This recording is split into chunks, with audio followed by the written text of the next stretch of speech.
Time to jump into the pool everyone's already swimming in, podcasts. Podcasting is growing faster than the list of things you can't joke about. Thankfully, I'm still ignoring that list. And audio, it actually reaches more people than social media. You're listening to my voice right now. Imagine what my audience could do for your brand. Go to radioactivemedia.com or text random to 511-511. Get your brand in people's ears before someone else does. Here's a wild idea in 2025. What if your t-shirt didn't suck? Well, enter True Classic, the brand for guys who are done wearing clothes that fit like a tent or cost more than their car insurance. You know, actual adults who want to look decent without having to liquidate your 401k. Ditch the shrink-wrapped six-pack of white tees, burn the fast fashion garbage, and head to trueclassic.com/random or dare to leave your house and grab them at Target or Costco. Introducing Skechers, hands-free slip-ins. Revolutionary, because in 2025, tying shoelaces is like, carrying quarters for payphones. Adorably pointless. No laces, no bending, no shoe struggle, existential crisis in the morning. You just step in and you're ready to conquer the world in style. Go to Skechers.com/clubrandom. or use code RANDOM. Go to Skechers.com/clubrandom to save 20% off your first pair. Yeah, that's what when there's like I know, they use it on cadavers. I've been dead for 12 years now. What is happening with the dropper? What is this? I'm obsessed with rich people just like tinctures. Rich.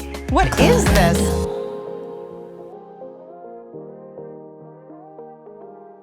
Whoa, who's that? What's it? Tolerate silence. Really? Oh, thank you. How terrible. Oh my goodness. Do I just come right in? Come right in. Hi, how are you, sir? Good to see you. What are we doing? I don't know what we're doing. Oh, thank you. Thank you. I'm welcoming you. That's fucking creepy, that thing.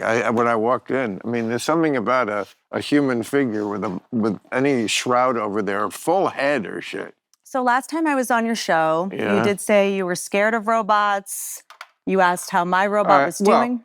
Well, sweetheart, you did a special that was all about robots. I did. I have become fairly obsessed, yes. I think I want to call the clarion tones to the population that you are just whistling past the graveyard on this one. So knowing that you done this special and this is a subject of yours, I wanted to have you on real time anyway. I was like, perfect person to talk about it. And of course, you had a lot of funny things to say about it, but I'm glad you're here because obviously here we had 10 minutes there. We could go on all day about it. And we don't have to just, vomit humor like the two of us are inclined to do. Trying to get my dad's approval in 10 minutes. Well, I just figured it might help for you to see that we don't have that much to worry about in terms of the robots taking over. I disagree. Wow, is that the one of you? That's me. That's the one from the special. If you were me, this would go in this room because this room is like for shit like that. You see that thing over there? That's a full dolphin costume that I wore once on. Did I wear it? I remember Elian Gonzalez. Yes. Okay, so yes. Oh, Rob Schneider played Elian Gonzalez, and I was the dolphin he swam to Florida. No, Elian Gonzalez, the most traumatized child star. The Shirley Temple of our day. Of Cuba. He was in the closet. Is he gay now? Remember? He was? Remember, they found him in the closet, and that's when they took him? Oh, yeah. Yeah, they took him. But we keep our costumes, and we should. We keep our props. I just figured, they're fantastic, and I'm glad he's wearing a Club Random. What better person to adopt a sex robot than Bill Maher's Club Random studio? I have been trying to figure out what to do with her. I was told I needed to child-proof my home. I didn't cover the corners or anything. I just took away the things that are mentally traumatizing. You're leaving it here? This is a gift to you, Bill, Oh, wow, that I thank am you. bequeathing her Wow. to you. Oh, my. That's an amazing gift. I mean, I've gotten some amazing gifts, but I'm lucky. That is right up there with them.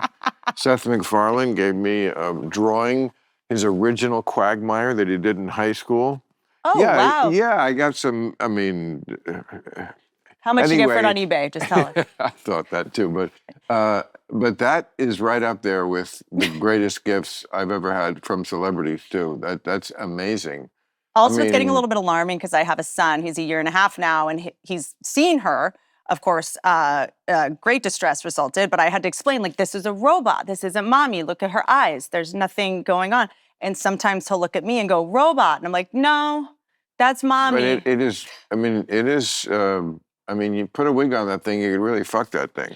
You could do that. You could also do that, Bill. You could also do that. I've never thought of it, but I've never been in the room with one. Why not? Why not? I mean, mean, men in Japan are marrying pillows. They've been doing it for years. and they're wearing their phones. Why not? But you know, Do you want to switch my seats? memory when you say sex dolls, like my memory of is like the Yes, the inflatable rafts. like a Yeah, pillow yeah. with the home, the original Yes, yeah. 1.0 Yeah. sex doll. like was- made by was, Firestone. Just Yeah, yeah. was like a Macy's Day float, like with Which, the hole you could stick your If that dick turns in. you on, you are a necrophiliac. It is just like a rigor mortis corpse.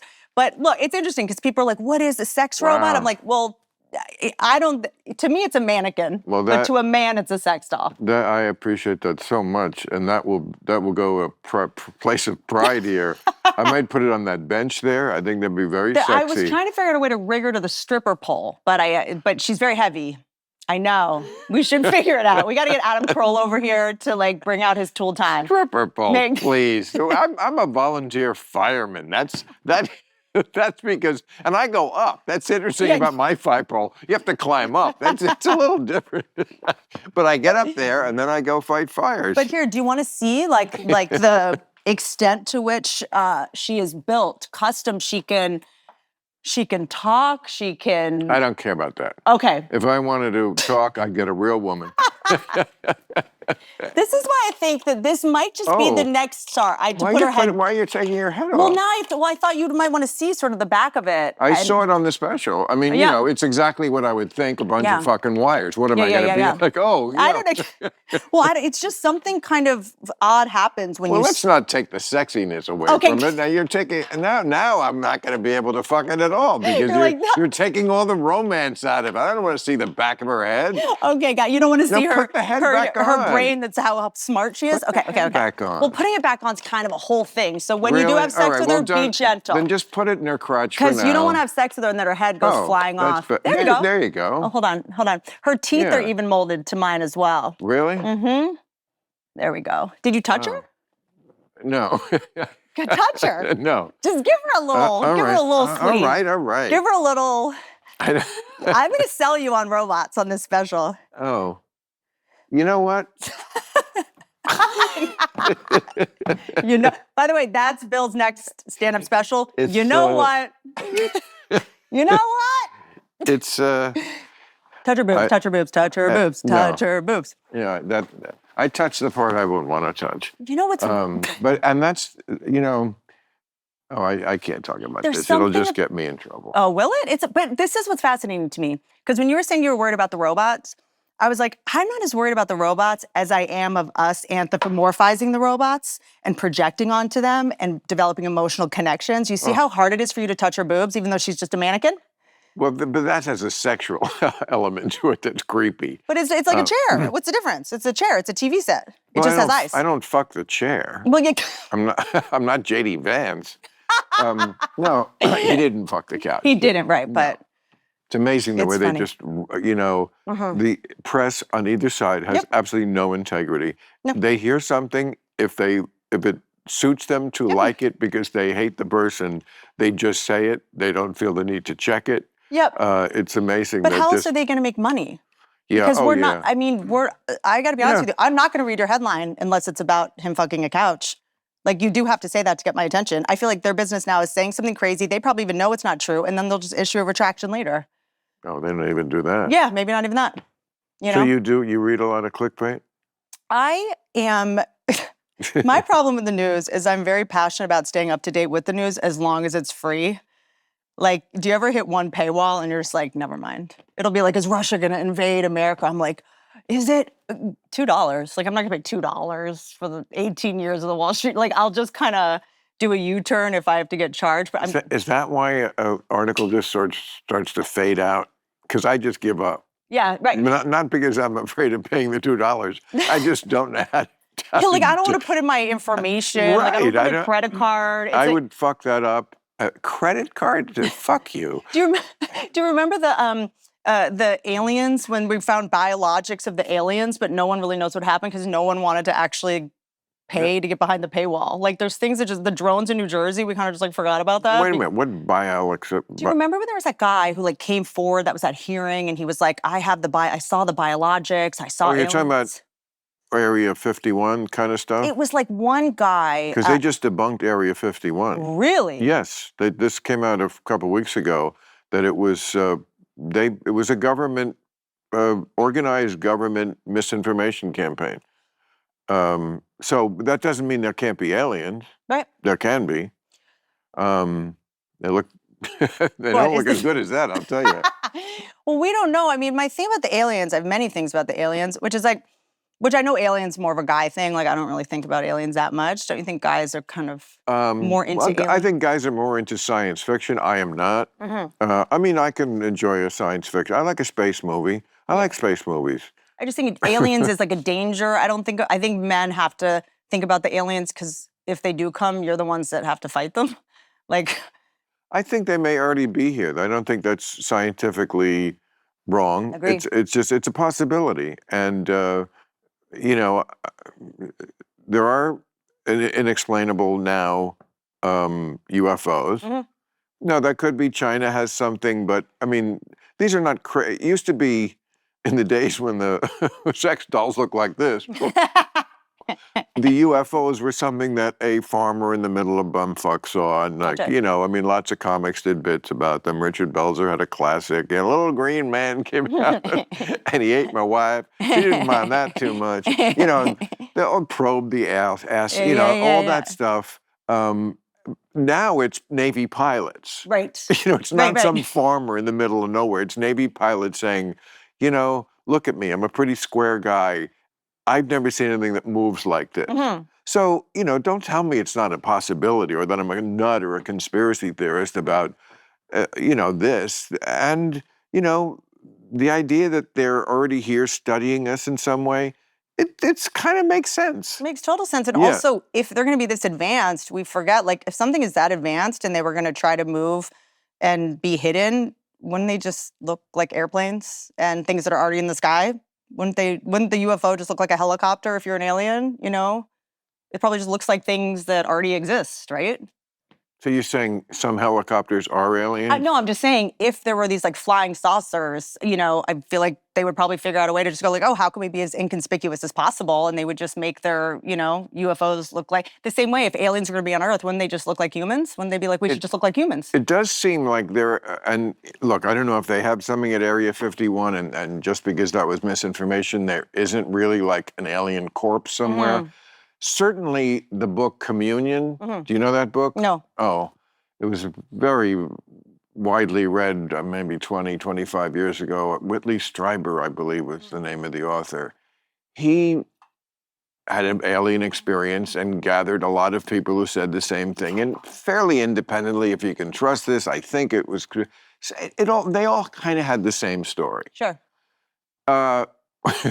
Little 4-foot dude, something up my ass. You know, they didn't hurt them horribly. You know, not something I would recommend. Right. But that sounded to me like it could be possible. And what you're saying adds to my theory that they are advanced, more advanced than us, but they're not quite as far ahead as we thought. They're ahead of us, but they're not like crazy perfect. You know what I mean? Right. They leave once in a while, they leave a dead body. That's so funny. But really, that could be the case. Well, I love that you're open to talking about what are called conspiracy theories, whatever. I did this thing on CNN on New Year's Eve where it was live, and you're a comic. Yes, sure. I know. You got a lot of publicity for that. I got labeled. You were clickbait. Thank you. They're still got it. It's tricky because I said a couple things on there that I just thought would be a funny segment. I'm a comedian first and foremost, and I was like, oh, I'm live on CNN, and I should do this bit here's a bunch of stuff that I feel like CNN would never cover. If I was on Fox, I would do the same thing, right? And so I said, this is weird, this is weird. I think I was like, fluoride in the water, what's up with that? Just like a bunch of things that, are conspiracy theory adjacent. Right. And then, why were two of the White House chefs dead? One of them, they're not both Clinton chefs. One worked for Clinton and Bush, and then one Obama.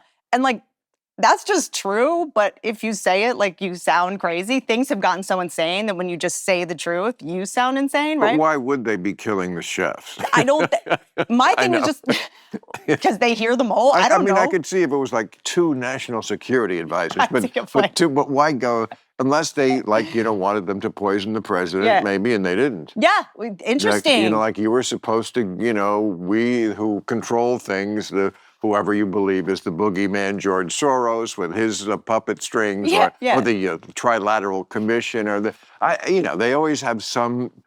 It just is like young, healthy men. One went on a hike alone, one went paddleboarding alone. As a comic, it's just funny to go. I very much define comedy as saying something that's not true, and then you try to prove it. And it's just like a fun exercise to do a thought experiment. And when people are like, oh, Whitney's a conspiracy theorist and whatever.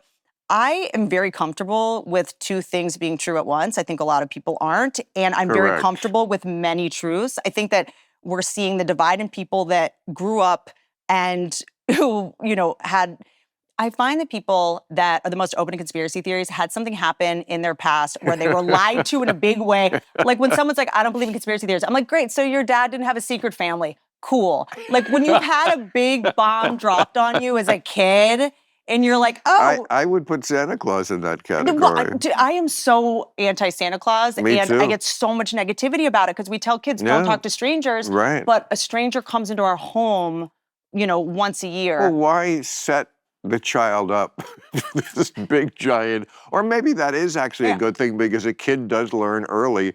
Wow, people are full of shit. And they will tell you whatever they want to tell you to get you to behave, because Santa Claus gets you to do anything. And then they break your heart. So maybe that was why they invented things like that. That could be true too. Well, I think that was also, Santa Claus was the first surveillance, right? Before surveillance. Oh yeah, he was watching you all the time. It was like he's watching you. Like a parent was freaking out and didn't know how to control their kid. And they're like, Santa's watching you. And if you're not good, you're not going to get presents. If Santa had a theme song, it would be, every breath you take. Hey, little girl, is your daddy. I'll be watching you, which was always a creepy song, always. I thought. Right? There's a lot of songs you look back and you're like, ooh, but tough. But the 50s ones you forgive begins at the 50s. Yeah. She was 12. It's like, that's just who they were. Or like the Christmas songs that are like, have another drink, don't go home yet. Yeah, I know which one you're talking about. It's cold outside. Yeah. People have to agree. People have to get laid. Club Random is brought to you by the audio wizards at Radioactive Media, recently ranked number 20 on Inc. magazine's list of fastest growing companies in the Pacific region. Let's face it, summer's hot, and your marketing strategy, not so much. Time to jump into the pool everyone's already swimming in, podcasts. Podcasting is growing faster than the list of things you can't joke about. Thankfully, I'm still ignoring that list. And audio, it actually reaches more people than social media. Yeah, that's some news TikTok doesn't want you to hear. Here's the deal. Podcast ads work. They're personal, to say the least, passionate, and get this, cheaper than throwing your money into another eminently skippable Instagram ad. Text RANDOM to 511-511. That's 511-511. Radioactive knows how to scale performance by building compelling audio campaigns that work. You're listening to my voice right now. Imagine what my audience could do for your brand. Go to radioactivemedia.com or text RANDOM to 511-511. Get your brand in people's ears before someone else does. And yes, message and data rates may apply, because nothing good in life is, truly free. Here's a wild idea in 2025. What if your t-shirt didn't suck? Well, enter True Classic, the brand for guys who are done wearing clothes that fit like a tent or cost more than their car insurance. Actual adults who want to look decent without having to liquidate your 401k. These shirts actually fit. I know, groundbreaking stuff here. Tailored in the chest and arms, relaxed where you need it, and soft enough to make you question why you've spent most of your adult life in fabric that feels like a lovely mix of sandpaper and cardboard. They work for everything. The office, errands, the gym, even pick up basketball. I like a versatile shirt I can throw a jacket over and go out to a nice dinner, or I can use it on the court. I can move and I look good at the same time.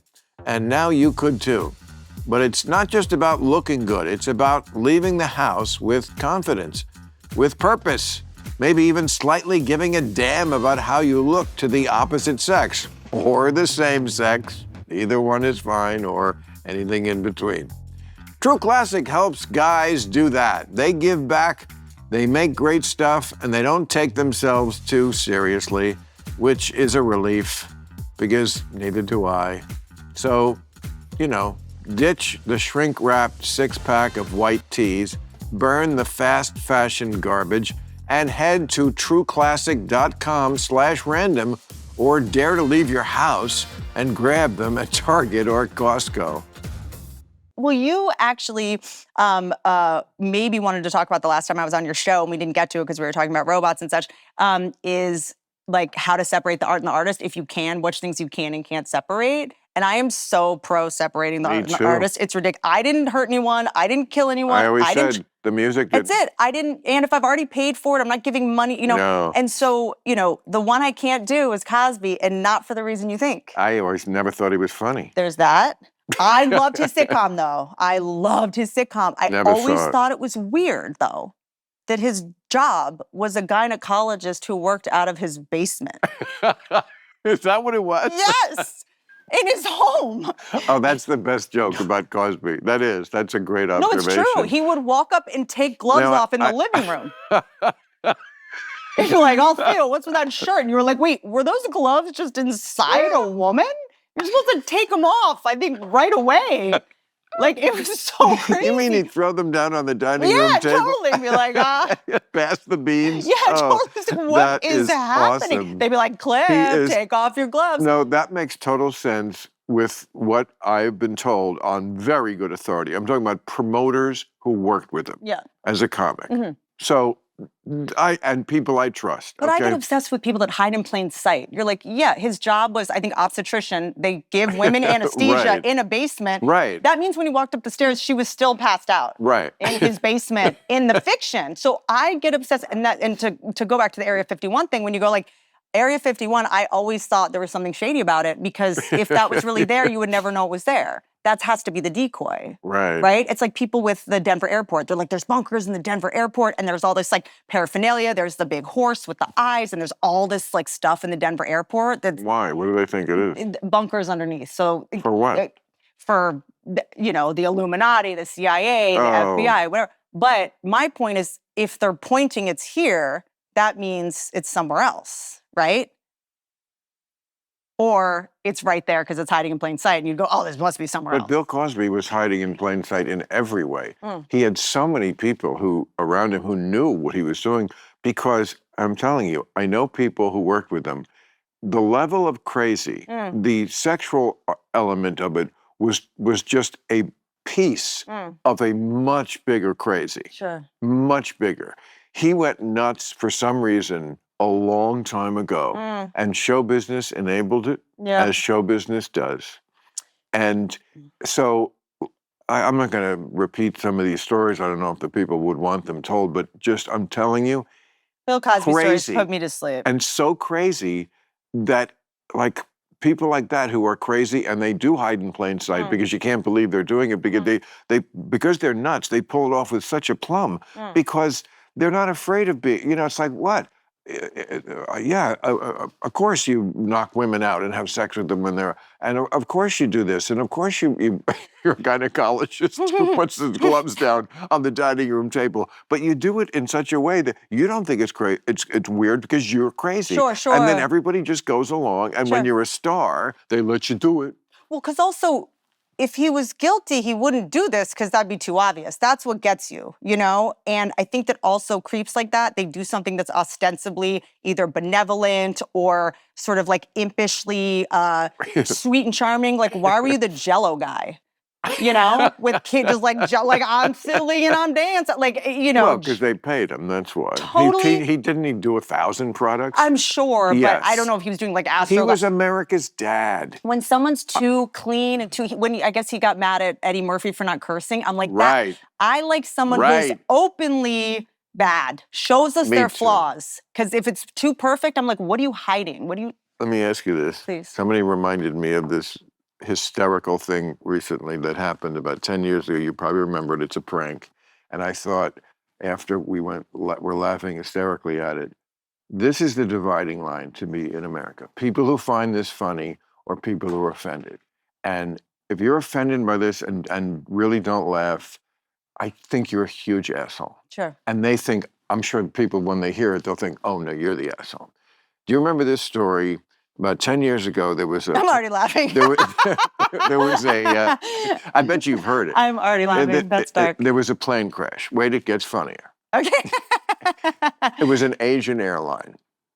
And if you remember the movie Anchorman, Anchorman, Judd Apatow's genius movie. Brilliant. Will Ferrell, genius in the part.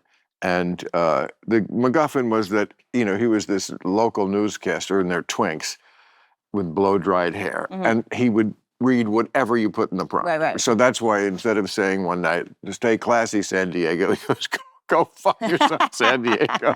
And his life is ruined. Okay. So knowing that, somebody put in the prompter, and the lady read it. And she said that this Asian plane that crashed, and we have the names of the pilots, and they wrote them out like Asian names. Do you remember this story? Okay. So she's reading it. She says, we have the names of the pilots. They are Something Wong, Fuck. We Too Low, Holy Fuck, and Bing Bang Ow. And again, if you don't think that's funny, congratulations. You've never had hardship in your life. You've never needed humor to cope because you've had no problems. It's just funny. It's just so ridiculously funny. And we're not making fun of... obviously a joke. And it's not an insult to Asians. And, and it's not like the people on the plane, their relatives heard it and they're going to... It's like... It's tricky because it's like... Comedy isn't for everyone. I think people also have to... I think as comedians, we're like, wouldn't everyone want to laugh? Why would you want to go through life without laughing? Because we've been through trauma and hardship and we use comedy to cope. But there's some people who comedy is not for you because your life isn't hard. So you need to make things hard when they're not. There's something going on where now people that have not had trauma are like jealous of the people who had because they're like getting more attention. They have to like get in on it and be like, I'm offended. It's like... It's a victim culture. Totally. It's like, oh, cool. Like, I'm happy for you that you don't need anesthesia. Cool. Of the people who are offended by this, okay, that half who are, again, I think you're huge assholes. But here's the thing. And you think can I'm an say it's asshole. Not funny if you're not laughing, but to say it's offensive is ridiculous. To break that down a little further, there are people who, like, in private, they laugh their ass off. Always. But then have to say publicly they are offended. Okay, you're assholes, but even worse than you are the people, even in private, who couldn't laugh. Those are the real assholes. But then you have no sense of humor. You could at least do it in private. No one's going to be hurt if you laugh at it in private. The families of the victims aren't going to hear it. No Asian people. What are you hiding that you need to show everyone how good of a person you are? What Right. are you hiding? What are you hiding? So Let true. me see your phone. Let me see your hard drive. I want to go through Right. it. I'm calling if you cannot laugh at yourself or laugh at Right. something that's edgy, knowing it's a joke, to go out of your way on purpose to intentionally misunderstand what a comedian is doing, what are you hiding? Why do you need to look so self-righteous and like such a sanctimonious person? When I was a young boy, my father told me it's easy to laugh at yourself. What's difficult is to learn to laugh at others. See? You know what people love? Well, one thing is bending over like a Cirque du Soleil contortionist just to put on your shoes, said no one, ever. Introducing Skechers, hands-free slip-ins. Revolutionary, because in 2025, tying shoelaces is like, I don't know, carrying quarters for payphones. Adorably pointless. No laces, no bending, no shoe struggle, existential crisis in the morning. You just step in and you're ready to conquer the world in style. They've got this built-in invisible shoehorn helping you slide your foot in. And the heel pillow? It's like your shoe is spooning you and telling you everything's gonna be all right. They come in all styles, shoes, boots, even sandals, with air-cooled memory foam and customized fits like arch fit and wide fit. It's like Skechers looked at feet and said, oh, well, we see you, and we hear you, and we get you. I like shoes that can fit multiple bills, so to speak. Good for some exercise, a walk with the dogs, or a night on the town. Skechers do that. I love Skechers slip-ins. They're especially convenient when my hands are full and I'm mixing a cocktail here at Club Random. No, I have people who do that for me.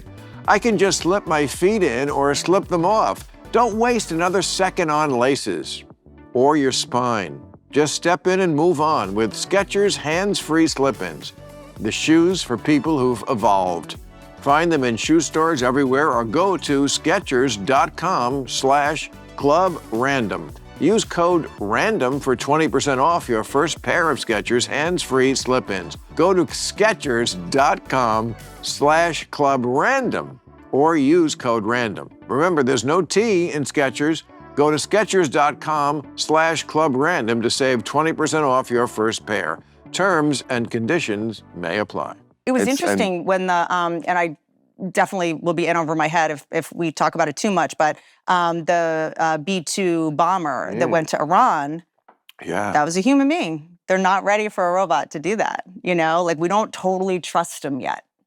No, that was an American pilot who flew 17 hours. I mean... Why not a robot? Why not an AI? We're not ready. We're like, when the shit hits the fan... we could be in a year. Maybe. Okay. Maybe. I think one thing that they really lack that makes me feel calmer is they lack a gut instinct. A gut. You know, like they still cannot tell the difference between a husky and a wolf. You're talking about AI? AI and robots, self-driving cars, they can't tell the difference, which is like, you know, you could tell the difference. If you really inspected it, they have longer legs and bigger paws or whatever, but there's just like a gut where you just... And how long do you think it's going to take them to like make that leap? They still can, Okay, but it's expanding exponentially. I promise you, come back in a year, they'll have that one fixed. Totally. And lots of other stuff. It's more, first of all, I mean, one of the things is that it does hallucinate. That's their cute word for saying it just makes shit up. But so do we. I know, but this was supposed to be better. That's the thing. Yeah. If they created the robot that was like the robot from the old movies that was just perfect and Mr. Spock but they didn't. They created an asshole that's like us but smarter. How could they create the worst anything of else? both worlds? It hallucinates, which means it gets jealous. And people, you know, here's the thing. It came along.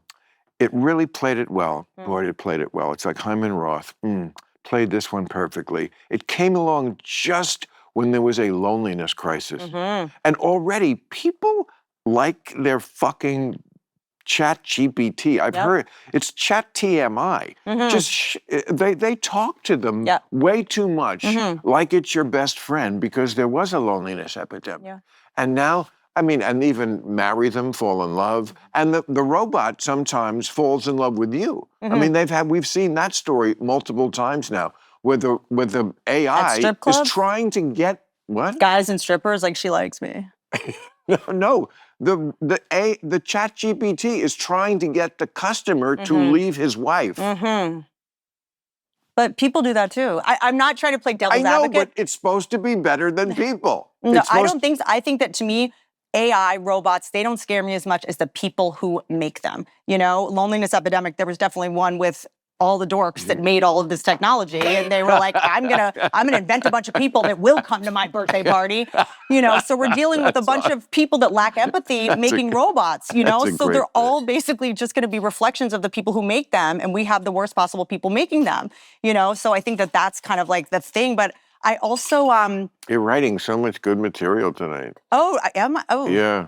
you inspire me, Bill. But I also think I know that it's, you know, smart people like you default to the negative and you have a platform and have to be responsible. But I think that there's a case to be made. I almost feel like the most punk rock thing to do now is to try to be positive about it. I'm trying to just be delusionally positive because after spending... As long as delusional. After spending... I mean, no, we don't know. After spending 10 years in nursing homes and hospitals, both my parents had strokes, and seeing so much medical malpractice, seeing so many human errors and seeing like what it could do in medicine, stuff like that, I don't think it's going to benefit more privileged people for a while. I think it's scary to them, but I think people, more underprivileged people, what if you can just like go to Rite Aid and get a cancer screening one day because of AI? What if you can just like... No, it will do good things like that. Yeah. Oh, I absolutely... So will the good and the bad kind of cancel each other out?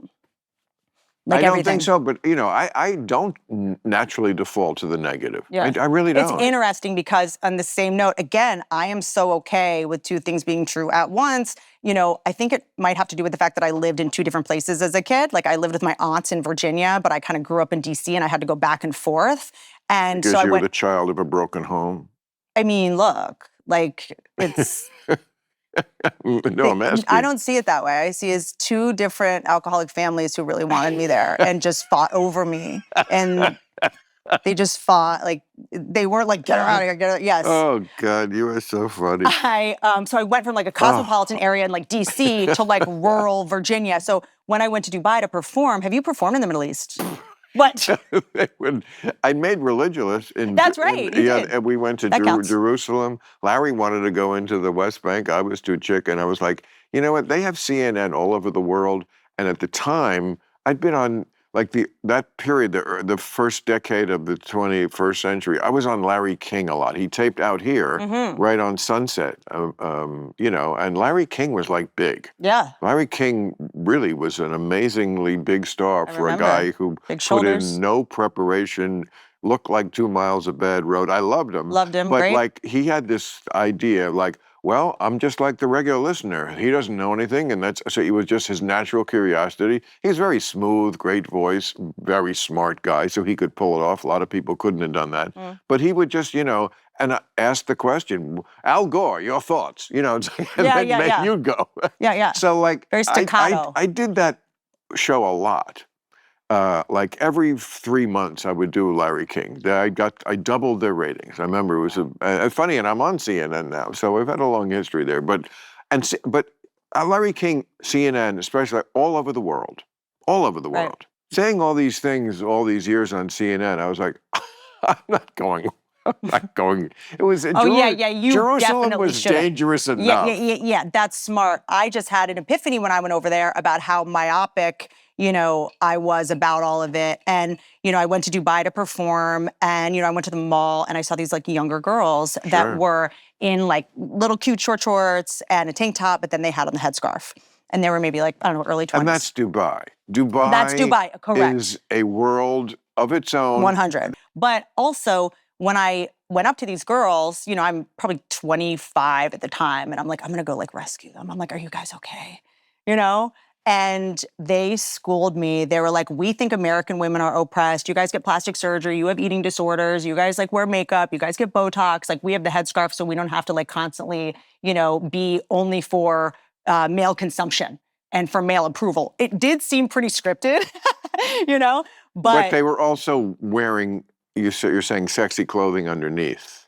Well, it was interesting because it was this like, you know, it was this very modern bottom half and then very kind of like... Again, that's an outlier.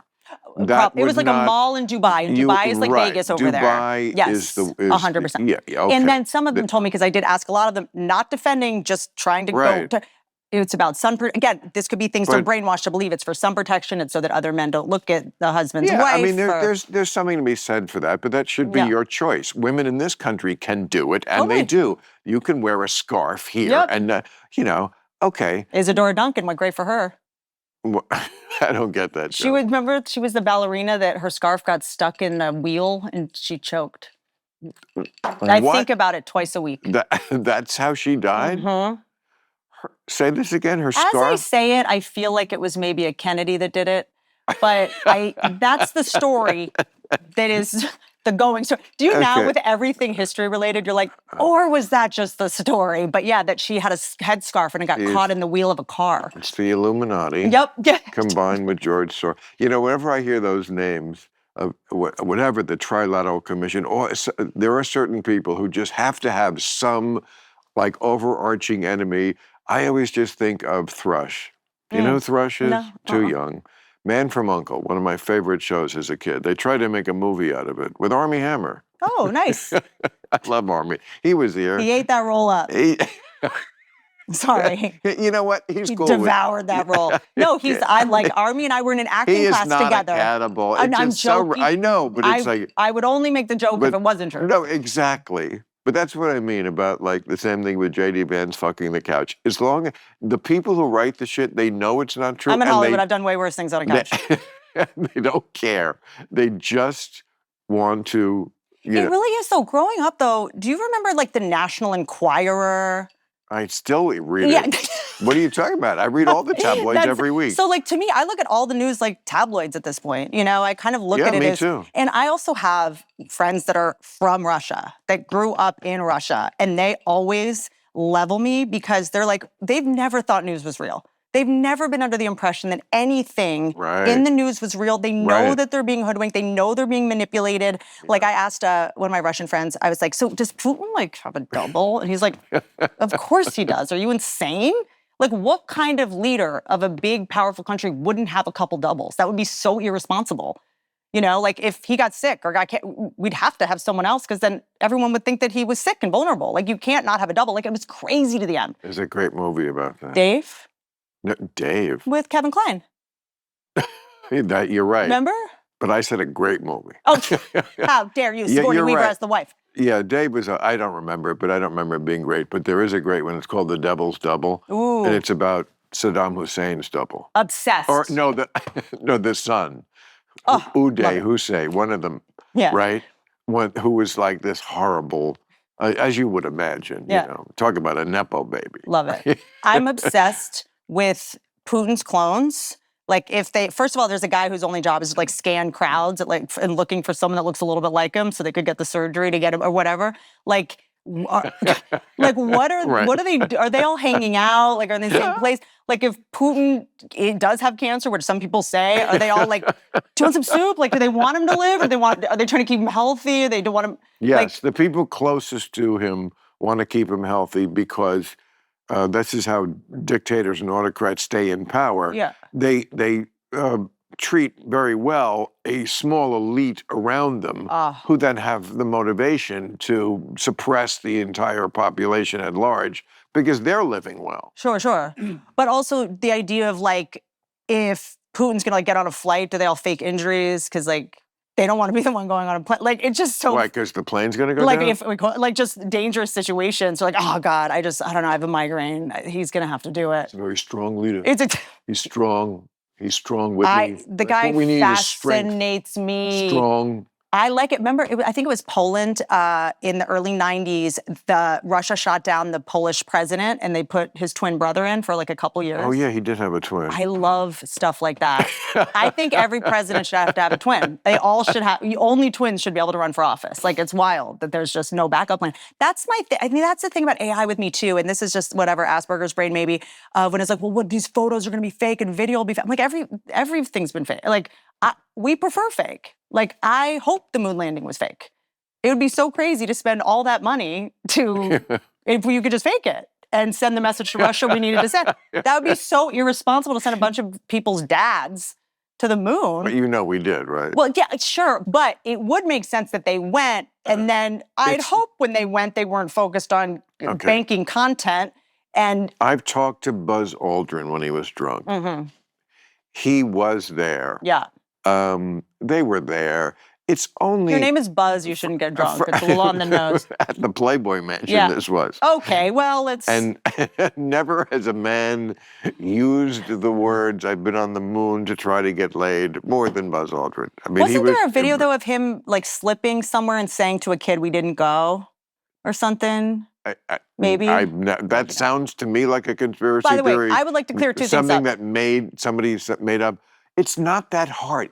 You know how far away the moon is? You have more miles on Delta. It's 250,000 miles away.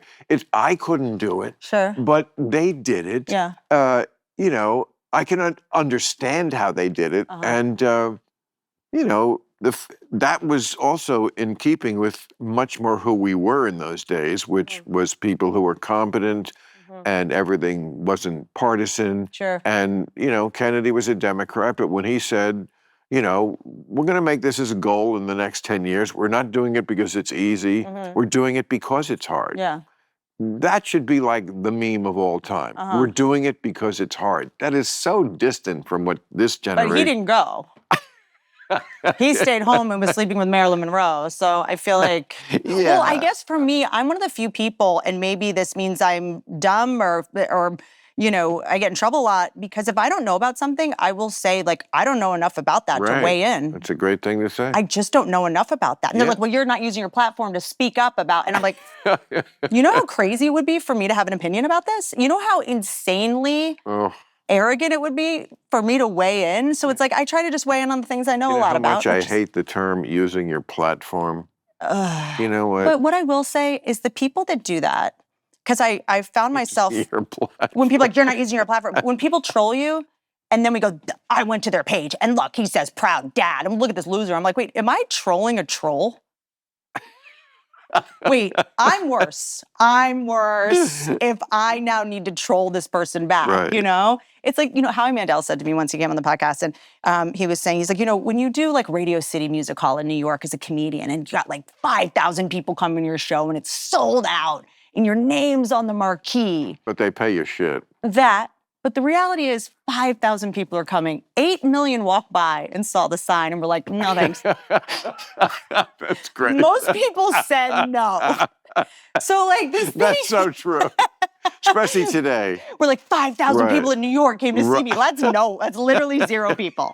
0 people came to see you. Right, if we round it down. Most people saw the door, they could go, and they were like, no thanks. I know, the bus goes right by it. I used to get on that bus. Someone passes it every day and said no every day, right? So they had 3 months heads up to make this happen, and they didn't want to go. So I think that like we have this idea that everyone's supposed to love us. Since when with the entitlement of thinking everyone should agree with us or everyone should want to see us perform or be entertained by us, I used to wait right in front of Carnegie Hall every night for 3 years to get a bus to go to catch a rising star. Wild. The M30 bus. It came across 57th Street, which was near my apartment, and then it would go and then go uptown, which is what I needed. And deposit me like only a block from the club. I thought it was fate. And maybe this is, I'm sure there's many other variables that could be isolated. We're in a recession, weed is legal, whatever. People are working from home, whatever. But I feel like comedy's better than ever. I think with AI and all these, fake verisimilitude online, I think people are craving real more than ever. I actually think that AI is going to make people, it's like when people are like, do you hate all these bad TikTok comedians? Like, no, it just makes good comedians seem even better. Thank you. Thank you for sucking. So people don't want to look at like AI bullshit. So like, I guess I'll go see a comedian. They just want a real interaction, How is the clubs these days? What's it like out there? Well, in California. What's it like in the Wild West of the clubs where I was a young buck years ago? What's it like out in the gutter that you still roll around in? I every once in a while, I go to the Comedy Store or the Improv and they always say, you want to go on? I'm like, oh, please. You're kidding. No. But I have sweet money. But I sit in the back and, I mean, it is so much fun. I mean, like, you'll see like 6 comics. Yeah. And like, None of them are terrible because it's not like when I started when they were truly terrible people. They're all pretty good because there's so many comics. That's right. So you're not going to get a total. And if it's at the Comedy Store, they're not putting on it. Right. It's some of them are not to your complete cup of tea, but they're pros. And then there's often one or two that are like, oh my God. My stomach hurts. This person was just so funny. And and good. Well, because it's also what comedy I think is all about, and this is part of for the people that were like, the CNN thing that I did, they wanted to fight with me about it, even though it's probably all bots anyway, so to even internalize it is mentally ill. But insane that we make so many decisions. You are crazy. We're fighting with bots. I mean, most of these things, so is the tension and knowing it's happening live. I think part of the reason so many people are getting in trouble because of their tweets or a joke they tweeted, the whole point of comedy was it was supposed to be consumed at night. People knew they were going, delivered by a comedian. So if you just tweet something out there, the person you tweeted it to is delivering it for you. And it's at 2 o'clock in the afternoon. You don't know what the joke is sandwiched between. It might be like Death Toll Ukraine and kid dies in TikTok challenge. And then your abortion joke, probably not going to do so well at 2 p.m.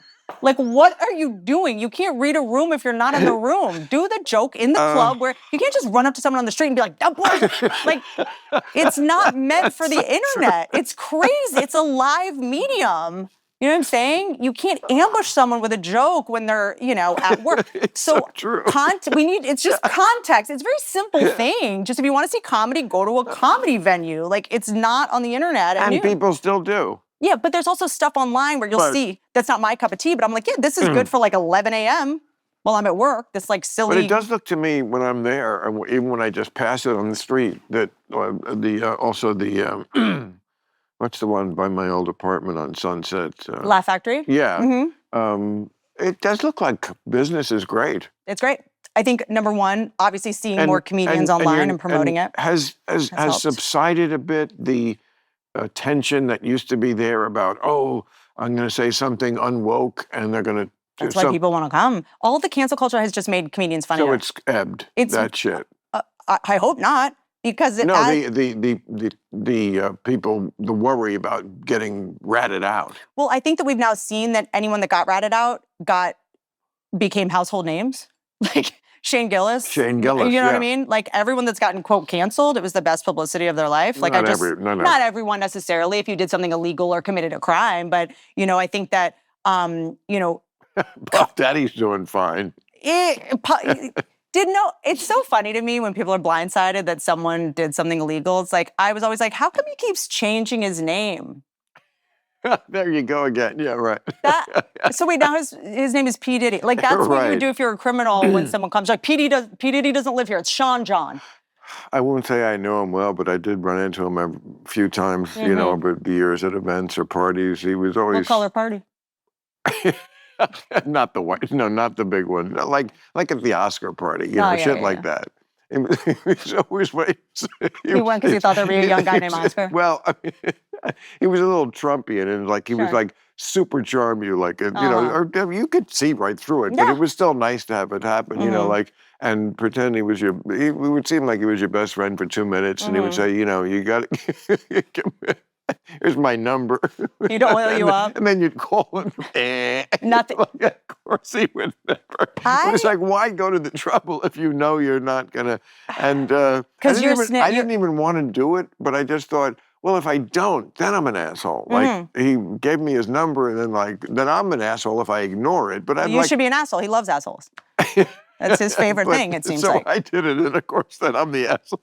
It was like, either way, I was going to be the asshole. It's fascinating to me the times that I feel like something's fishy about people because... No, you got a good nose for that. I knew something was fishy about whatever his name is.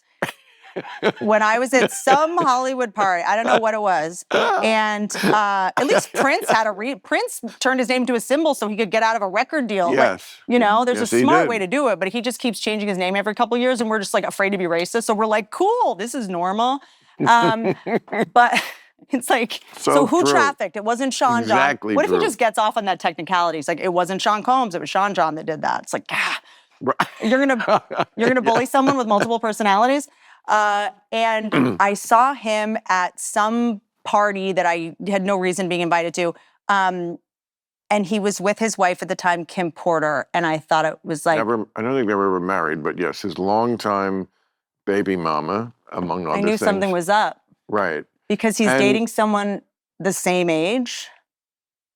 Well, no one finds that odd.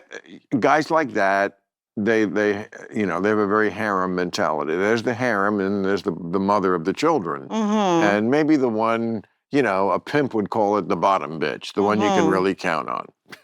The 6 feet under bitch. The eventually going to be 6 feet under bitch. She did die, but the coroner, I believe it's like.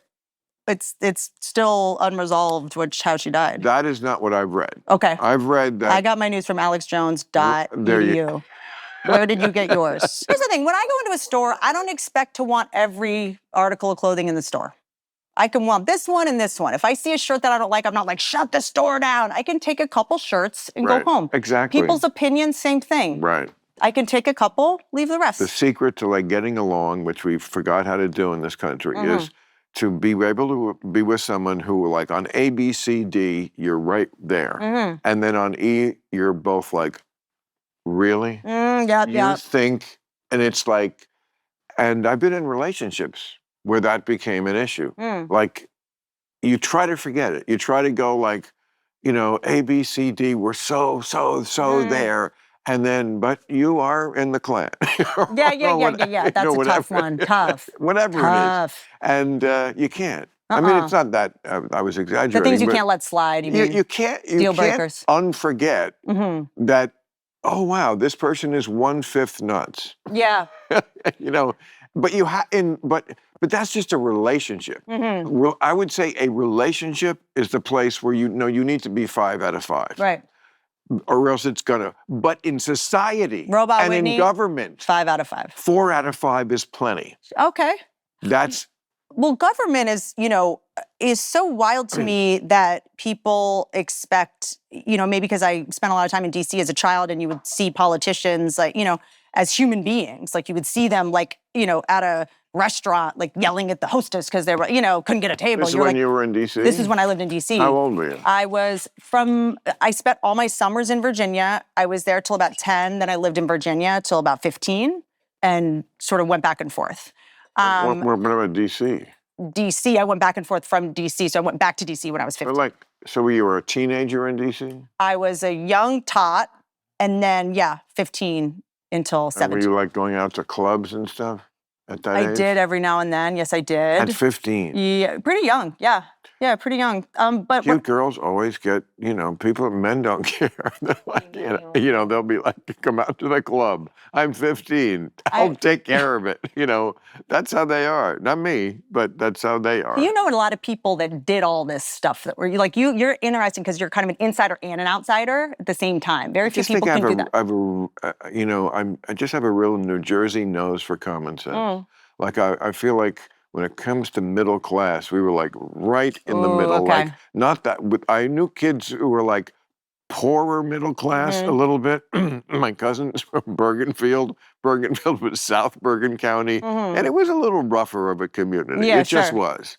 And my cousins, for that reason, were way more sophisticated than me when they were in high school, which also meant trouble. But and then there was absolutely where I went to a high school, northern New Jersey, all these little towns, 4 towns to make one high school of 500 kids. Copy. And the kids from Woodcliff Lake, definitely richer. It was just a richer, came later, those were the kids. And you could they kind of had this, sort of confidence in school that we didn't have. It's just funny, even in high school, I kind of wasn't really even cognitively aware of why. And now looking back, I'm thinking, oh yeah, they were from the richer town. Sure. The parents were, it was just, and when I went to their houses, it was different than my little, wonderful, but middle. I remember going to someone's house as a kid and there was stuff in the fridge and I was like, What Well, we had stuff.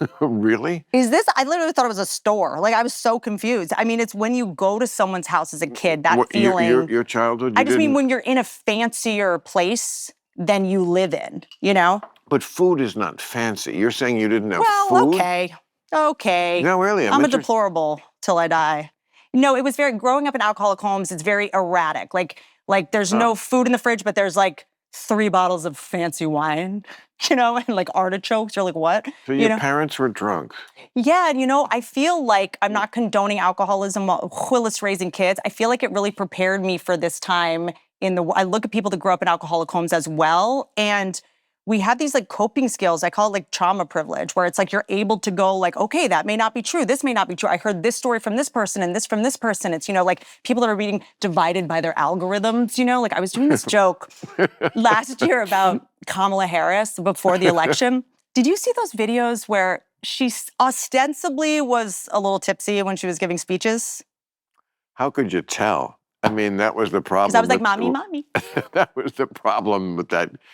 One of the problems. But I was doing a joke about it going like, maybe this is what we need. What is scarier than an alcoholic woman with no children? Truly nothing. This is the level of fearlessness we would like. Imagine she's like drunk dials Putin at 2 a.m. like, hey, homo. Like this could be good. And everyone would get it. And then I went to New York and it went like okay. It was kind of, and someone was like, I've never seen that video. I'm like, my whole feed is Kamala Harris, drunk, giving speeches.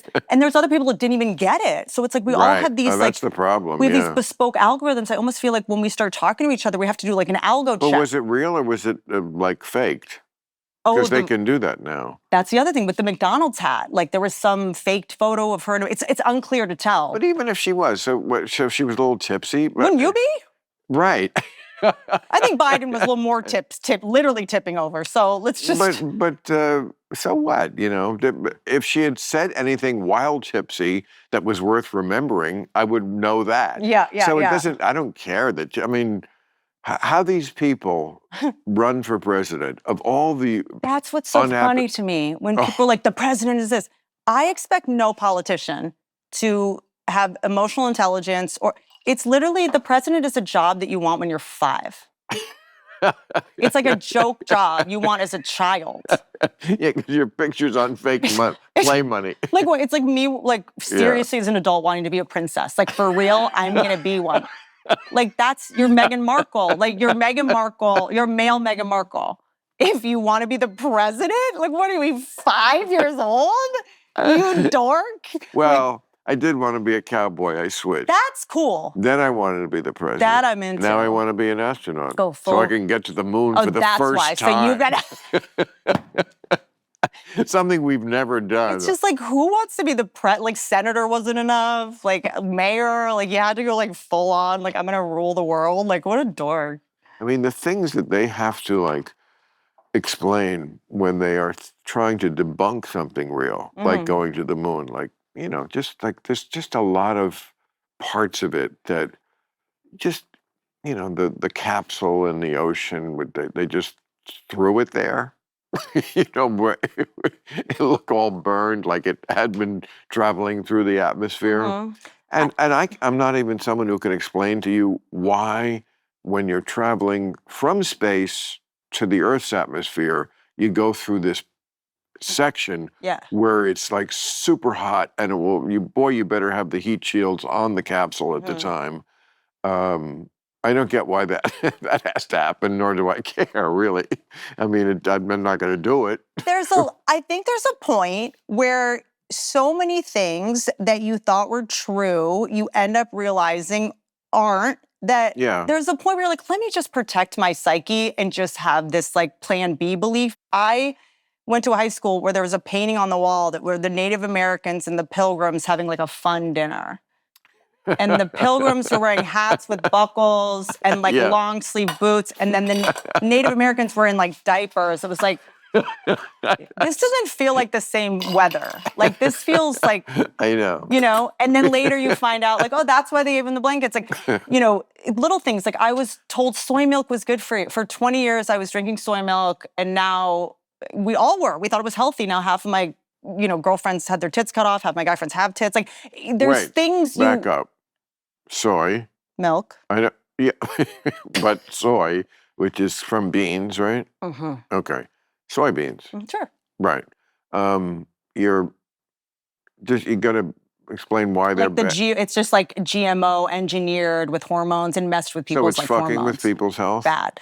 Yeah, soy milk's no good. I always avoided it. I never thought it was like your thing about people. There was just something fishy about the soybean. But then people I'm like, well, they wouldn't put it, it's like the food pyramid. You're like, it's a lot of bread and cereal. And then later you're like, oh, that was from General Mills. Like, they made that. There's lots of things. Like, I think being a parent also does it. Like, studies now, I have so many questions. Like, the study girls mature faster than boys. I was always like, yeah, that sounds true. Now I have a kid and I'm like, wait, who was the weirdo that wanted to study? Wait, hold on. This was a study where some guy, we just took some toddlers and we're like, she's maturing looks like she's maturing faster. Like, who paid for this? It was Epstein Science Endowment. Like, I can't. And then, by the way, do girls mature faster than boys? I don't know. I have a girlfriend. She's 45. She's still at Coachella. You speak in material. It's so great. It really God. is. I mean, no, very few people can do that. I can't do that. I don't want to do that. It seems like such a burden. Sometimes you'll go on someone's podcast and I'm like, why are we talking about our depression? Does anyone want to hear people that can pay their bills talk about how depressed they are? No, I want to laugh. Yeah, like comedians, and you're like, wait, why am I hearing someone that makes $10 million a year talk about how hard his life is? Like, this is a nightmare. Right before I go to sleep. What is happening with the dropper? Obviously, tell me. I don't know. Cosby gave it to me. Yeah, I've been using it ever since. I don't know. What is this? I'm obsessed with rich people just like tinctures. Rich. What is this? That is exactly what it is. Jing? Is this one of the pilots? I've been looking for a slogan for it. Jing. Rich people's tinctures. Promo code. That's exactly Random. Hold on. Jing? Bubbly water enhancer? Bill. Well, it's really a rich people's tincture. Okay, you we got to get you you back to relating to the common man. We do? Why? American ginseng. Isn't that an oxymoron? Is there such a thing? I've been the one common thing China man. should be making, we took from them? I'm not going back there. American ginseng root. What's this do? It's... I've got Blue Chew as my sponsor, so what do I got to do to get Jing? What the? Oh, there's the price tag, $40,000. It's 40991. What? Well, that's for the whole case. Ginseng ginger concentrate, dual extract. Did RFK send you this to cure autism? Your autism's never going to be cured. Please stop. You're never going to write poetry. Gum acea. You're the one who said you had Asperger's. Stevia. I didn't say it. Everyone else said it. The doctor said it. Now the doctor said it, but I don't believe him. Malpractice. I'm getting a robot doctor who will not think I'm autistic because they're actually autistic. So what is this? So what in the... I can't even... Sorry. I'm just... Dr. Oz sent this as a... Is this like an enema? Why did you to do this in front of me? I mean, I just put it in my drink. Do you know what it is? Of course I know what it is. Or where did you get it? Is it a sponsor? We love Jing here.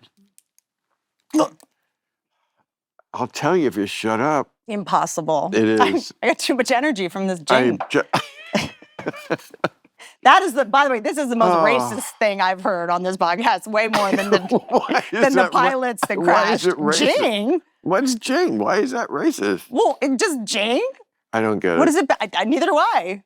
It just sounds bad. Well, was the $500 whiskey in your crystal glass not fancy enough? You had to add some ginseng drops? I don't have kids. I can spend money. There you go. Like all your money goes to kids. Okay. You got a kid now. I have a kid. How's that going? Masterful segue. I love comics so much. It's beautiful. How is it? But I meant to ask you. I'm glad it came up. After I was on your show on Real Time, which by the way was a life goal of mine. Thank you. What was it? Going on your show, Real Time, was like a lifetime goal. Oh, no.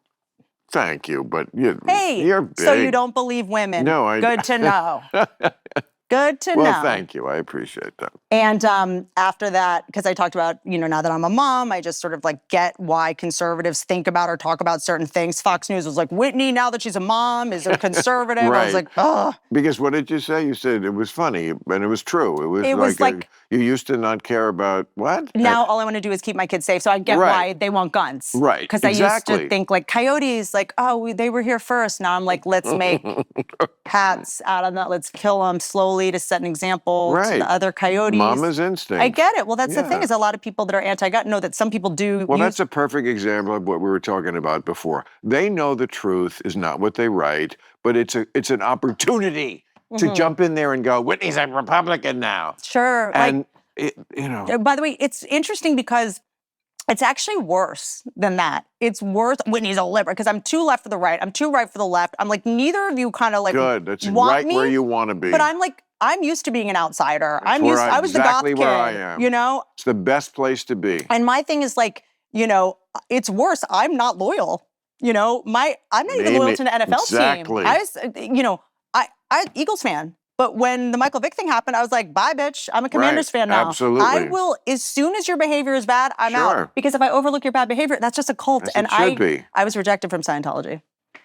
Seriously? When I first moved here. You tried? Mm-hmm. You can get rejected? I don't think so. I think I was maybe the first and the last. Wow. It's the same thing. I wasn't invited to Diddy parties. When you ask too many questions, they're not. There's something about. But also, what's interesting about being the hottie and saying all that is like, I stopped getting Botox and I feel like I look better than I've ever looked. You look great. That's so nice. You look like you're on Ozempic. I'm not. I do take metformin, which is I know what that is. I've heard of it. What is it? Well, it's no jing. Okay. But it's like I don't know what it is. It's like a diabetes Like I say, I don't know what it is. I'm so confident. I know what that is. And then in a minute, no, I don't. See, that to me is everything I need to know about you. Someone who's able to say, like, I think it's this. You know what? I'm wrong. Yeah. Most people could never do that. Not wrong. Most people would double down. I pretended I saw Hamilton for like 3 years before I did. It's hysterical. And then I was just like, I can't do this anymore. I don't like that. I'm going to go see it and stop pretending I've seen it. You like it? Yes, I did.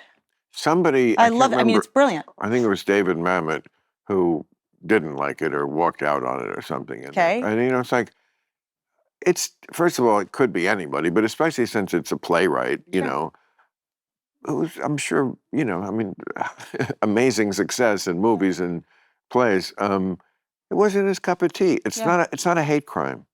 I prefer and that's things the way it's treated. At this point. Like, it's a hate crime. I haven't seen Hamilton. I want to see Hamilton. But if I don't like it, I don't want to feel like I can't say that. I also think it's funny when it actually just sort of seems like someone gets a free pass to not like a black person. When someone's like, it's like a liberal gets to be racist for a minute, but it's guys didn't like it's because she can. I'm like, you just kind of get to be like hate a black person publicly, and you're like so excited to be able to do that because then they think it makes them seem like they're not racist or something, Right. But to say like I hated Hamilton is like, right? Huh? That's a big swing. That's a big swing. I mean, also, it's also maybe not for you, and that's okay. My thing with stuff that's really good is it stresses me out. Well, I like things to just suck. I like things to be bad. Katy Perry's tour, whatever she's doing up there, I'm in. I like something that's just like fun and silly that doesn't put pressure on you to have to be like the best thing you've ever. Entertainment's supposed to be entertaining. And I'll tell you something else. I am not unchangeable. For example, there was a time when if you did anything that was historical, and I mean, not just the 15th century, but the 1980s, it had to look racially like it was back then. Yeah. There was a New York Times. Oh, sorry. It's a moth. Oh. It came out of my robot's mouth just now. Oh. There was a New York Times reviewer who got very mad at the movie 1917, which is an amazing movie, one of my favorites, because there was no people of color in it, but it was World War I.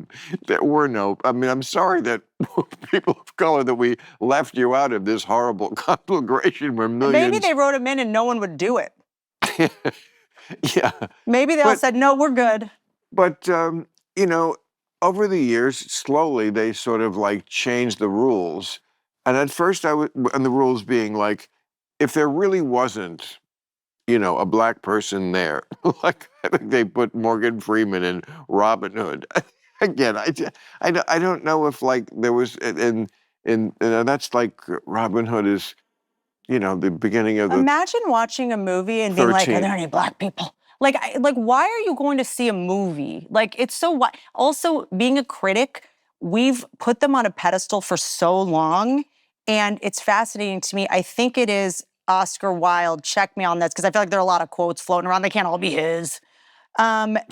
That's like a critic is someone that goes to the battle site where the war was won and shoots the survivors. Oh wow. Sounds like Before him. you can critique any movie, you should have to shoot one, write one scene of a movie. Like you should have some kind of, you should have made one. You should have had to go through the studio process. You should have had to cast. It's like when I did a sitcom, all these critics were like, Whitney has a laugh track. I'm like, do you guys want to come to the show? Come and see the human beings. Actually, the shows that have a laugh track, How I Met Your Mother, but you're not criticizing. Like, you just don't like me, and that's fine. Right. Just say you don't like me. Right. Don't make it about a laugh track. Don't make it about this, and I'm setting women back. Whitney's setting women back in the house that I paid for myself by being successful. Which is it? So you don't like me. I think we need to bring back, I just don't like her. Or, I don't think that's funny. Don't say that it's like you're offended and you're taking some moral. Just be like, it's not for me. But they're going to kill me on the... Who's they? What non-binary person? The harpies, if I don't finish this, about...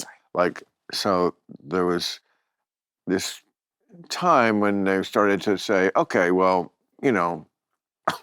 Morgan Freeman really wouldn't be with Robin Hood, but we're trying to be more inclusive and casting. It's because it has the word hood. It's actually racist. He wouldn't be in the hood. It didn't bug me, but it was like I noticed it, and slowly it just became, well, we don't care at all, and that's Hamilton. We're saying we're not looking at race when we cast. So like, if Hamilton or George Washington really was white, we can cast him as black because it's the person. It's not. And I'm like. At first, I was like, that's weird, because that's not what history was. And now I'm more like, okay, I can go with that one. You know what? I'm not inflexible. It's a little counterintuitive. And maybe, we should be able to teach our children, well, I'm sorry, but that's just the way it was. There weren't black people in the medieval England. But you know what? I'll give you this. I'll go with the other one because it's more opportunities, and also it is really about the person. Santa's I'm watching always saying it should be more about the person and not the race. This is that. So good. I just watched. The PBS one about Cromwell and Henry VIII and Damien Winter, and it's just so great. And they had a person of color as one of the persons his son is going to marry, and I guarantee you that didn't happen that way. It's the 16th century. It's Henry VIII. But but good. Okay, let's. I'm all for changing where it's like there's a good reason for it, and okay, it's not a perfect solution, but then you got to give me something on the other side. I want to make deal. I want to make deals with both sides like that.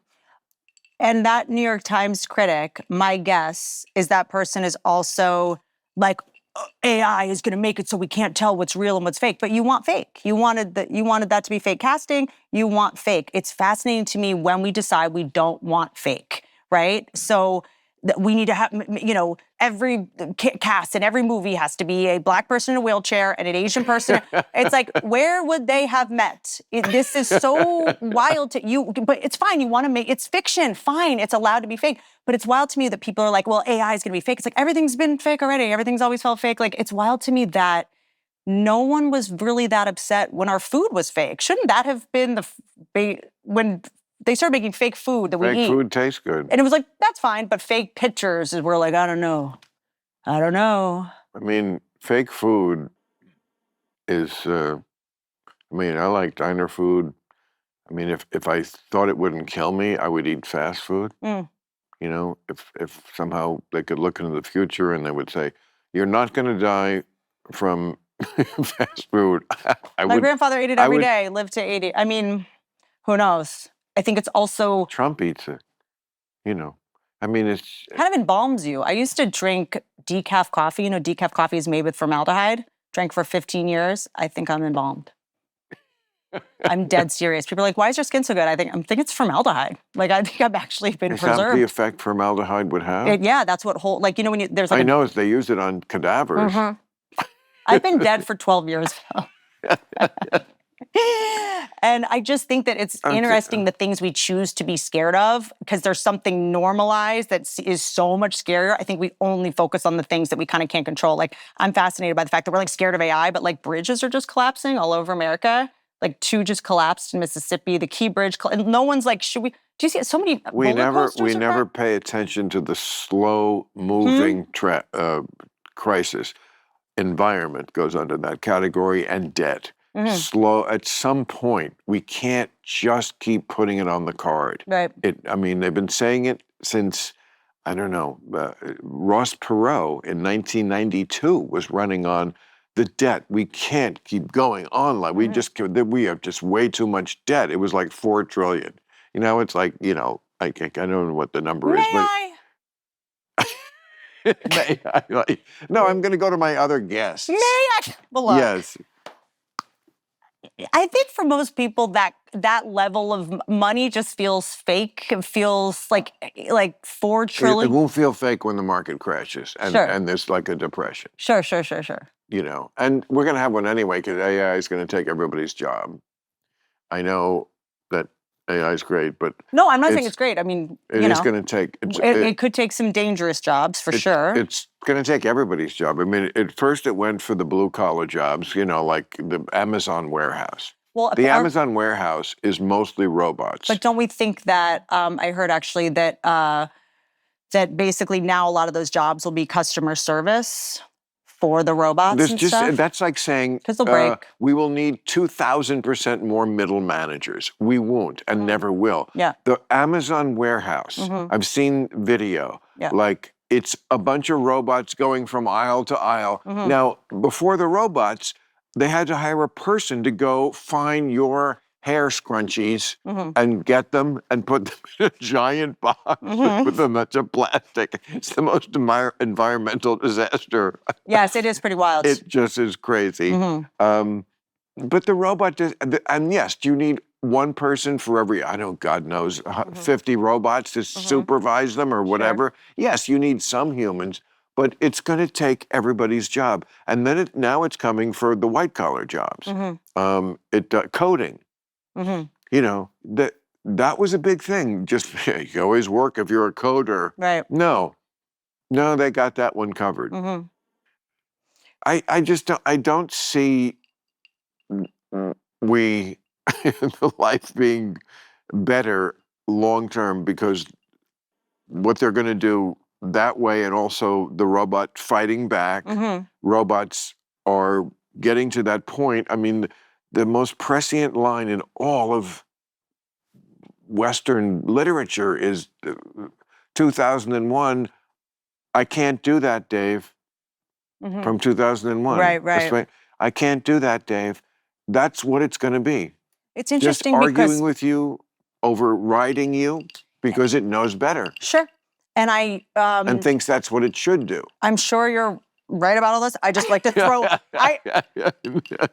I can't not agree with you. You're Bill Maher, but there's some things I'm noticing that give me a little bit of hope and that are kind of interesting, because I see, and maybe this is just my algorithm, you know, that a lot of people like TikTok, which everyone wants to think is the devil, a lot of people get to sell their own little handmade things that they make on there. It's like QVC now. I thought that was Etsy. Etsy does that as well. Etsy's like my Amazon. I do Etsy for everything. Everything I order comes wrapped in a diaper. The glitter comes out when I open it. It's all like female-owned business. I only know it because it's in the crossword puzzle. Is that why? Etsy, they need the letters. I will download the Etsy app on your phone. You can get everything there that you could get anywhere else. And it's like, you might not get it. If you order today, you might not get it yesterday, the way you get it with Amazon. Right. I'm like, were you just waiting it comes so fast, I feel uncomfortable. I'm like, someone must have been hurt in this. It's like when something's really inexpensive, like Temu clothes or Fashion Nova. I'm like, I don't want my shirt to be $3. Western civilization will die of convenience. Of The course. convenience Addiction, I think. is so seductive.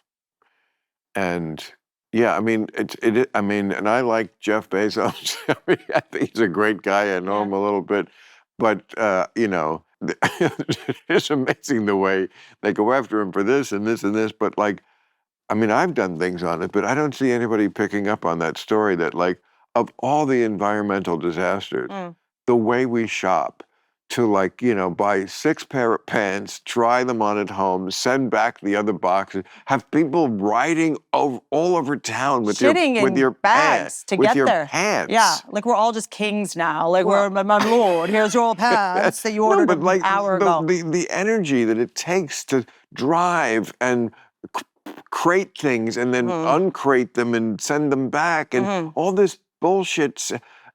It can't be anything less than the biggest environmental problem we have. My question is, where did all the time we saved go?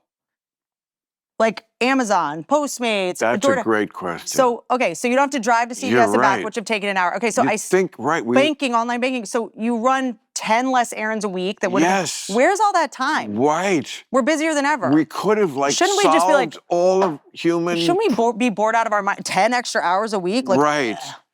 Where And is what it? did we do? We masturbated and, you know, shopped. That's it. And scrolled. We're addicted to gossiped, busy. and just- We have too much time on our hands to think. I think that running errands, doing chores, we got to get back to that because otherwise you're just sitting there with all this extra time going like, I don't know, maybe Trump's a clone, you know, whatever.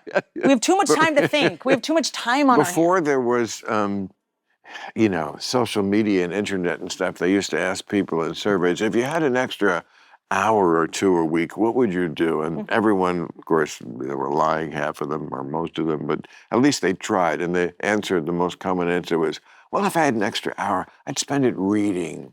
You know, too little time because we're so busy, the kids and the job and there's Little League and this and practice and blah, blah, blah. So I'd love to have an, and then they got 10 extra hours and they didn't read. Of course, but also, I don't think any of this actually saves time. Like when I order something on Amazon, I'm like ordering it, and then I'm like, when is it coming? And then I'm like, it's not here yet. And then I'm like Postmates takes so much more time than just going to the restaurant. Because I'm like, are they coming? Are they here? I need to give them a code. Like I feel like I drew a better card being in the generation I'm in than the one you're in, even though I'll be dead before you. I don't know about that. I think that I have some bad news for you. I think we're pretty much going to live to like 120 now. Oh. Do you see all these like high performers? Oh. I love that you're just smoking weed on your podcast. I mean, the jing's a little off brand, but you know, all these guys are like, oh, let's live forever. We're going to cold plunge and so I'm like, why would you want to live forever? I do. But also, what's the point of living forever if you spend all day in a bucket of ice? Like what kind? No, no, of course it couldn't be that. But, you know, Brian Johnson was here. That's his goal. I mean, you know, I mean, I have a lot of things. And I liked him a lot, and he has a good sense of humor about what he's doing. This is where we differ. Really? The measuring your erection with your son. No. There's plenty of things I joke with him about, and I agree. It's you know, he's a minefield of punchlines. I mean, don't get me wrong. It is progress that men are shallow now too, or that they're insecure. No. What I like, it's not about that. It's about health. It's about the fact that this guy is at least putting. I mean, look, he obviously, I always say, don't pity the martyr. They like their job. Sure, so he is sacrificing a lot. It would be to me to get up and, fucking go to bed in the 8:30 at night and get up exactly on time and only eat this shitty food. But he gets off on it. Okay. He's a smart guy who's on the absolute tip of the spear trying to find out things that I think are relevant information. Sure. So, I mean, I said to him, Brian, you're my new best friend because I'm going to call you. Because he doesn't have any. You are his best friend, if you met one. No, because, like, if I have a question about, like, you know, is this supplement, and he will have, more than anyone, it has been in his interest to, like, find out these things. So I just think he's a guy who's, you know, getting information. He's like a guy who would go, you know, to explore the depths of the ocean, not like that billionaire who took the Wienermobile. Took the Wienermobile down to the Titanic. Do you remember that? The Easy Bake Oven? No, there was this billion. Yeah, what was it called? The Sequest. That was operated by a remote from Best Buy that was for a Nintendo game. Was that really the name of truly. it? Sequest? I'm so obsessed with I'm so obsessed with rich people Darwinism, dying from skiing and orcas hitting yachts. Like being a gold digger right now is the scariest vocation there is because you're like, oh, is an orca gonna get me at Lauren Sanchez's bubble party? This guy that went down on the Sequest, the fact that he could buy out the Sphere to watch a 3D of Titanic footage, like James Cameron did that? No, he could have. Oh, he could Or have. by the way, right. The people, one. See, this is the thing. Instead of going. This means you have no friends and you are a bad person because no one in your life was like, guys, this is too dangerous. We got to just like set up. The guy that made it, this is why I think fake is good sometimes. They could have just put him in a thing, gone like 100 feet down, and had them be screens. He wouldn't have known the difference. Like, why didn't he the Sequest should have been a fake scam business. That would have been way smarter than really going down there to see the trash. But like these billionaires that die, private plane crashes, stuff like that. It's interesting, but it's like when you have everything in the world and you're just not enough. It's like Elon Musk going like, I have everything in the world, now I gotta. I always say that, like, the biggest, dumbest thing you can do is have 99% and obsess on the 1%. Mm-hmm. And my example is always the genius character lead in Succession. What's his name? I'm too stoned to remember. Jeremy. No. Logan. Logan. Oh, amazing. You know, what's his name? Scottish. I don't remember, but I love him. He's so Brilliant. iconic. But forgive me, it's the pot. But anyway, the character, he's always, he's a billionaire and he's always like, how long are we going to be circling? Yep. Before we land this private plane. Uh-huh. And like, I know people like that who have almost everything. Yep. And they just, like, they must want it, like they're happy when they're unhappy. Then there's a word for them, New Yorkers. But also, good night, everybody. They need their outsides to match their insides because you don't become that successful because you like love yourself and you can be alone with your inner monologue. You have some kind. You know what I mean? It's like when a billionaire has to be alone and the plane's not landing. They're like, oh no, I can hear my own thoughts. Land the plane. Like, I think when someone gets a lot of money, what I've seen is like money's not enough. Then they want power. It's like I have a lot of money now. Elon Musk going in. First you'll get the power, then you'll get the money, then you'll get the women. And then it was funny to watch Elon Musk go in there, and you're like, I am so for someone coming in and cutting out waste. Me too. And getting rid of the jobs that don't need to be there. The only person who shouldn't is the person who's replacing jobs with robots. If there's no jobs, why are you replacing them with robots? You know what I mean? The guy who wants to replace all jobs with robots is not how convenient.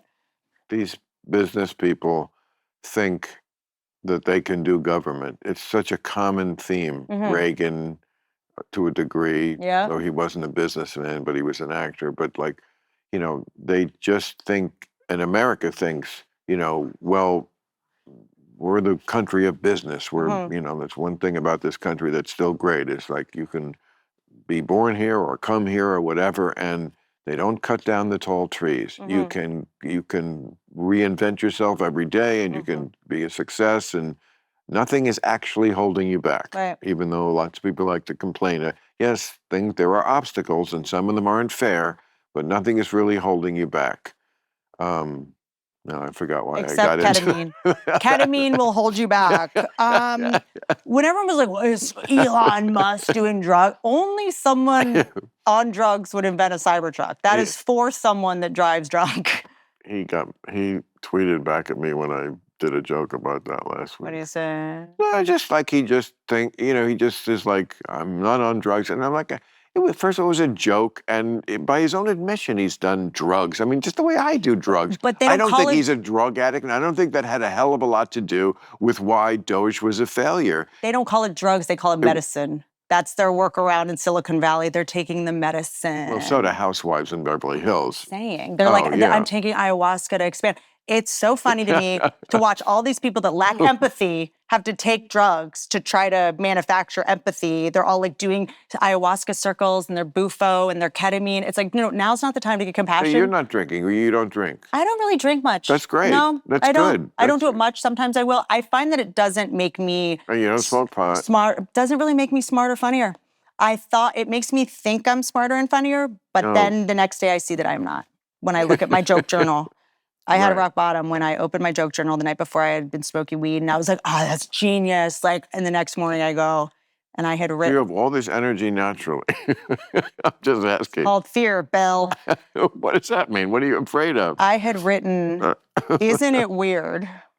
So I'd given myself like a catchphrase. Isn't it weird? Like in my head, I had like shoulder pads and like a blazer.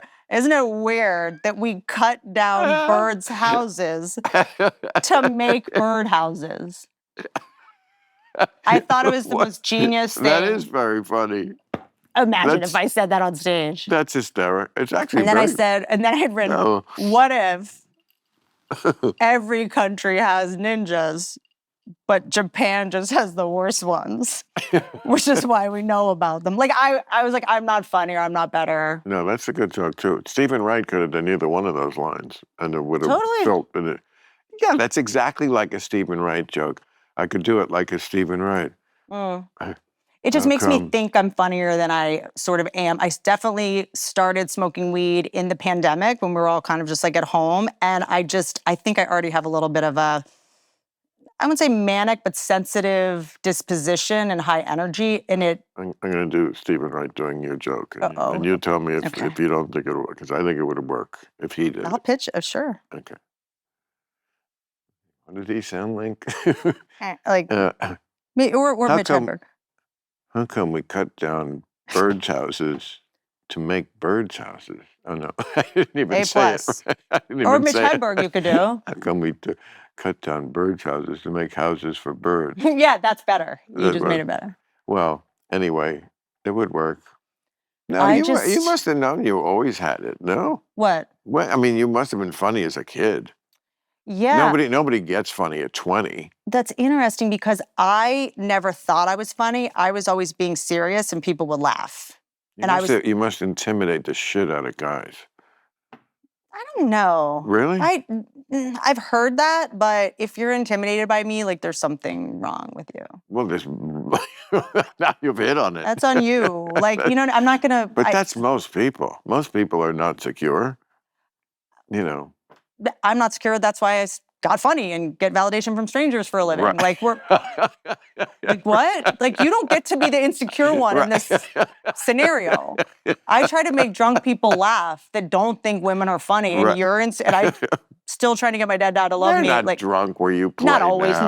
No, hi. But like, yeah, when someone's Okay, like, but- yeah, I'm insecure, and you bring Right. out my insecurities. Where are you going? Where's your plug some of your dates that are coming up? You're always on the road? Yep. How many dates a year do you do on the road? Oh gosh, I used to do so many more. This year, I'm kind of, easing back into this new hour. I think I'm doing 40 this year.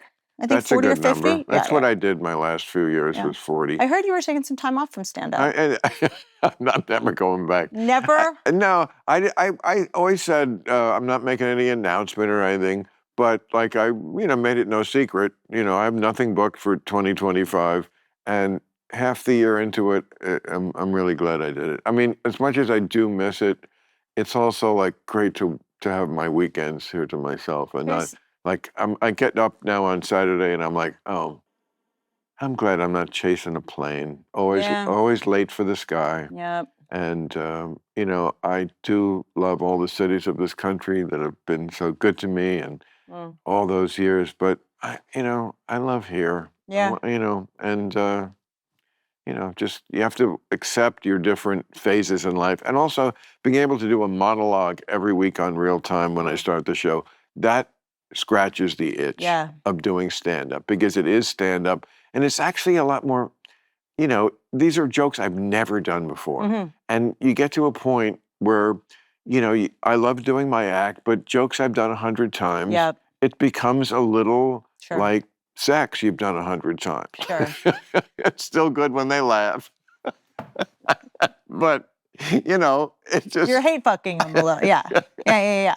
So, Yeah. I don't miss that. Sure. It's funny. I only ever did like Saturday, Sunday, because I was here always Friday doing real time. So Saturday, Sunday, and like the first night, my act wasn't in my head enough. So I was like, oh, I could have been better because I didn't remember it. And then the second night I was bored. Yeah. Like I went right from I don't know it well enough to I know it too like well. I'm like phoning it in. Not phoning it in, but just like, I know Sure. that joke and I know how it works. I think that also with how we've recently all had the epiphany that comedians aren't the only people that are funny. Like some of the funniest memes I see, I'm like, that's not a professional comedian. That's not even that guy works at H&R Block. Like, who is this guy? Who wrote We Too Low? Yeah. Come on, give me a break. Unclear.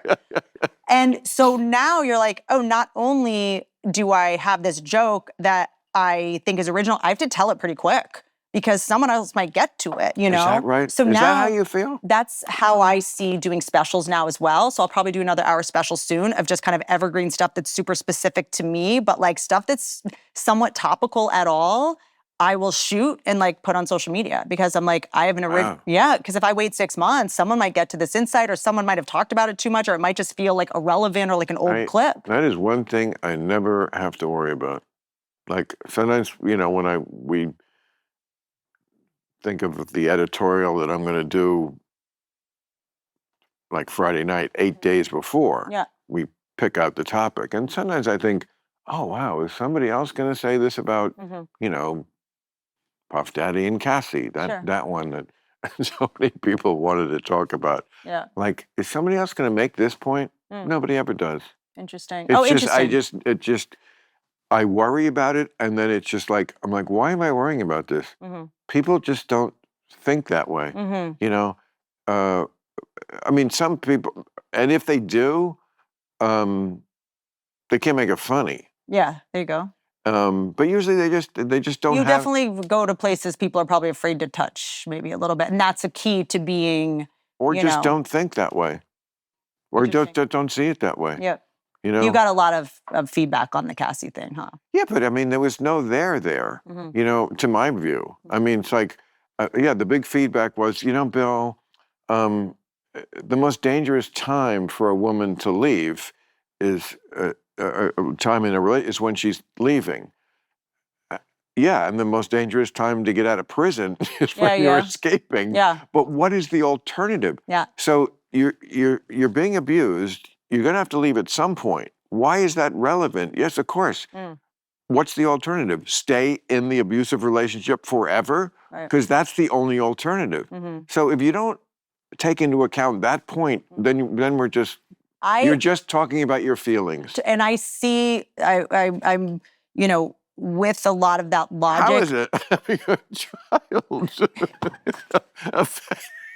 affected your love life? Ask Fox News. They is the father in the picture? Not with the father of my son. White trash till I die.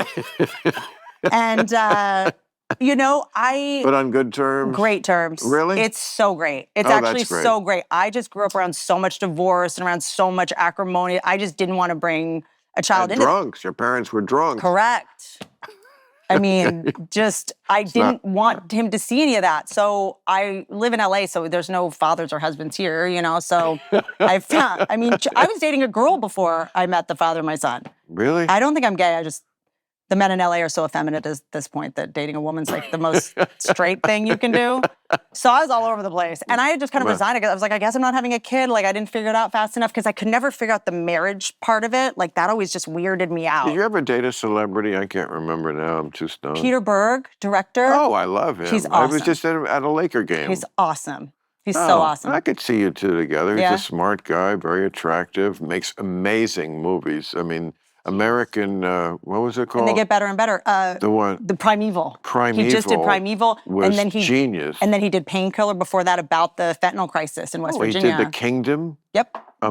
He's good. Yep. He's Lone Survivor. That was your boy for a while? Lone Survivor, yeah. Oh, and what happened there? I was too young to understand because I had grown up, when you grow up in an alcoholic home, you develop, you're a parentified child and you have to take care of the adults. Right. And so you don't know that when you become an adult, that you don't have to caretake other adults.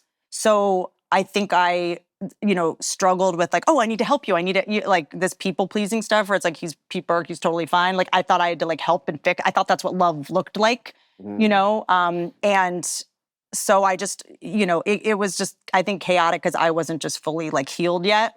And my mom had just had a stroke. My dad had a stroke. Like it was just a little chaotic.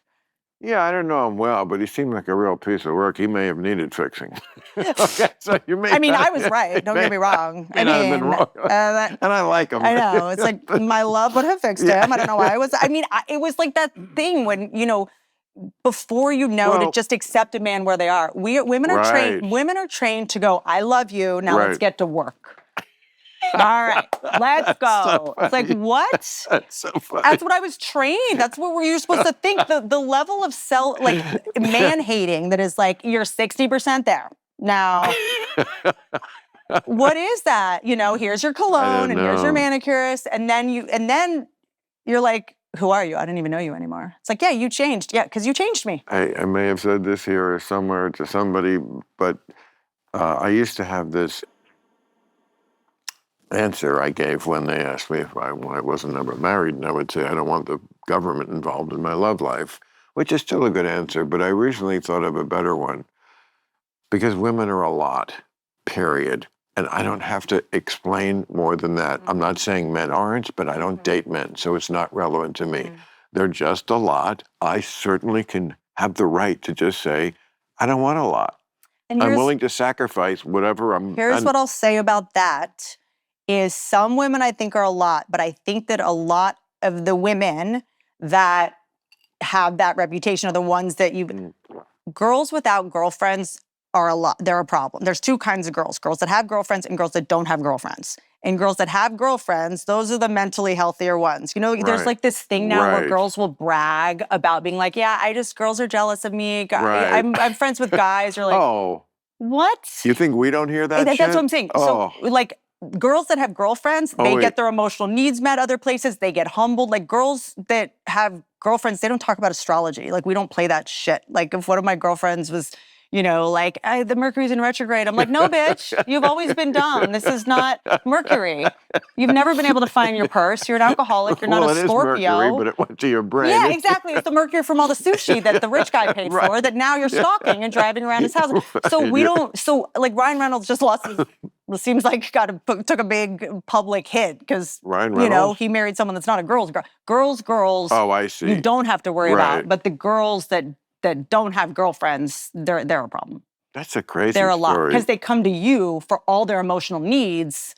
Whereas I'm in a relationship with someone, I'm like, oh, I'm going to go hang out with my girlfriends. I'm not going to dump it all on you. You're not going to hear anything about how upset that thing made me because it had nothing to do with you. I'm going to vent with my friends. What do you think of that whole Blake Lively thing, co-host on WJM Morning Radio? What do you think of I just think blondes are unstoppable, and but I feel like she looked like she was going down for the count and then got saved by that ruling from a judge who came out against him, and then suddenly the narrative was just completely flipped. Blake, there's no nuance in these assholes, the way they write it. Just like she won, he lost, everything we heard before, it doesn't matter. And this is one guy's opinion, one judge. And defamation's really hard to prove. Right. It's really hard to prove lost income over defamation and blasphemy or slander or whatever it was. Because I think it was about also to Ryan Reynolds that he based a character on Deadpool. I think his lawsuit with Marvel or whoever is still there because they based a character on him and that's his intellectual property. Oh. Like they based the annoying guy in Deadpool on Justin Baldoni. The whole thing was about that he was sticking his tongue in his wife's mouth. That too. That too. Also that. But that's Hollywood, baby. Oh. The judge was just like, it's Hollywood, baby. I don't know. My thing is you're all actors. Can you act like you're adults? Can you act like you can shoot a movie? If I was a regular person out there, luckily I'm here and not regular at all. I would be so disappointed that even the movie stars, their marriages are no better. They're alliances. They have these they feel like petty alliance. jealousies. Yeah. And it's like they act like I mean, you're Ryan Reynolds. You can get any chick in the world. Like, but you're obsessed that, like, some guys, like, the way, doing a movie with... he broke up with Alanis Morissette. That's all I need to know. Oh, that was a long time. I know. I'm just saying, coolest person on the planet to me. And I'm like, if you couldn't make it work, to me, Alanis Morissette. Because you were a teenager when her songs were... Yes, right. I'm obsessed with her. Like... Also, why didn't it work out with Scarlett Johansson? She wasn't good enough for, like... You don't know what people are like behind I closed... know exactly. No, you don't. I'm a witch. And that may be true, but when you're a good witch, you're a funny witch, I'll tell you that. But what I'll say is, like, I actually take a lot of pity, and I'm the person who always gets in trouble when I make excuses for someone's, behavior on a set or whatever. Like, if Blake Lively was, like, if she was triggered by something he did or upset, like, when people haven't had real trauma, little things that may not be traumatic to you probably are traumatic to them, And like, I have a girlfriend who's like hardcore Nepo baby, and she will be like, I'm in traffic and I can't get there, so I'm just gonna turn around. And I'm like, cool, all right, talk to you later. And she's like, I feel like you're not being sensitive. And I'm like literally everyone that is in traffic around you is in $40,000 of debt and doesn't have health care. And you think this might be the hardest thing that's ever happened to you, actually. Now imagine you're a guy in a relationship with a girl. Don't have to imagine. Okay. Right. Not that I ever would be, but when I was like 30, I might be. Yeah. Because when you're young, you put up with anything. Yeah. First of all, you guys, but also some guys love that. You're kind of a rare case. A lot of guys love rescuing a girl. I call it emotional pedophilia because I'm like, this person is emotionally a child. And you're like, I'm going to rescue her and she's in debt and she doesn't have a place to live. I'm like, can you handle the homeless problem then? A lot of guys like to feel needed. It makes them feel powerful. Absolutely. A lot of guys love a lot. They love a mess. It's an adrenaline addiction. It recreates their childhood circumstances. Like, mommy. I never liked it. I put up with it only because I was trying to get laid. Or because I was with a girl and thought, I'm never going to get anybody else, or not as good, so I better stick with this. So I put up with shit, but it's not like I liked it. Do you think they sensed on some level that they, I do think a lot of times we're always trying to figure out if we're safe or not, and we're like testing. Do you think on any level those women sense that you were like, I'm not really into this person anyway? I was totally in. Oh, okay, and their personality ruined it. But no, there was much more to put up with. As you get older, it's one of the great things about aging. There's bad things, but one of the great things is you put up with less. I put up with shit I didn't like so much more. Like someone going through your phone. At 20, 30, 40, every one I could say, now, I'm almost 70. At 7, I put up with nothing I don't like. Nothing. And really, I've only known 2 girlfriends in my life, where there was nothing I had to put up with. No notes. Right. No fighting. No. You want to know something crazy? Crazy. Well, first of all, number 3 is my robot. No fighting. Women got this message. I don't know where this came from. And I had a guy explain to me how insane it was that I had this belief system, which is like, oh no, you date me when you want like a challenge. Like, oh, you want a girl who can like give it back to you and give you shit. Like, that's a rumor that was going around. They're saying that about you? No, there was a rumor going around that like men like strong women or something. A rumor. I know, that's what I'm saying. So who told us that?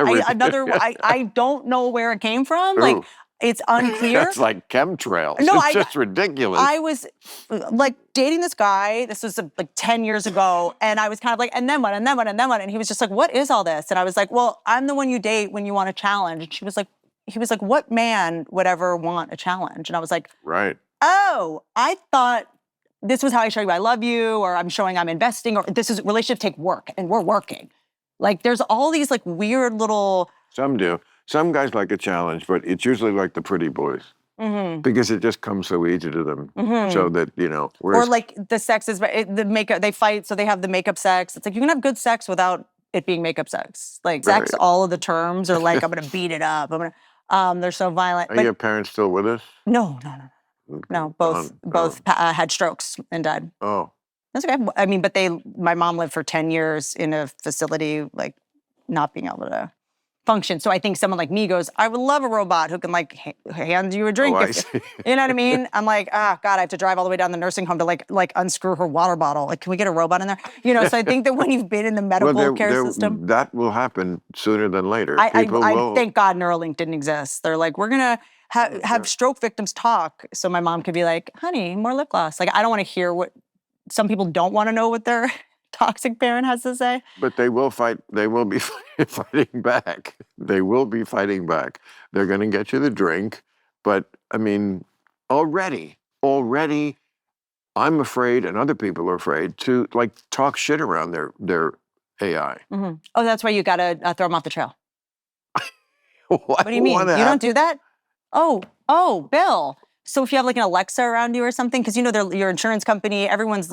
I wouldn't, but yeah. Well, you have to just be like, you know, Alexa, how much kale is too much? Like you have to say things to throw it off that aren't true. I hope this is a bit because I hope that we're not really living in this world where you're putting on airs in front of a fucking robot. Yeah, but it's all the information's going to go. You can't be like, Alexa, order cigarettes. You're going to have to go back to buying drugs in cash.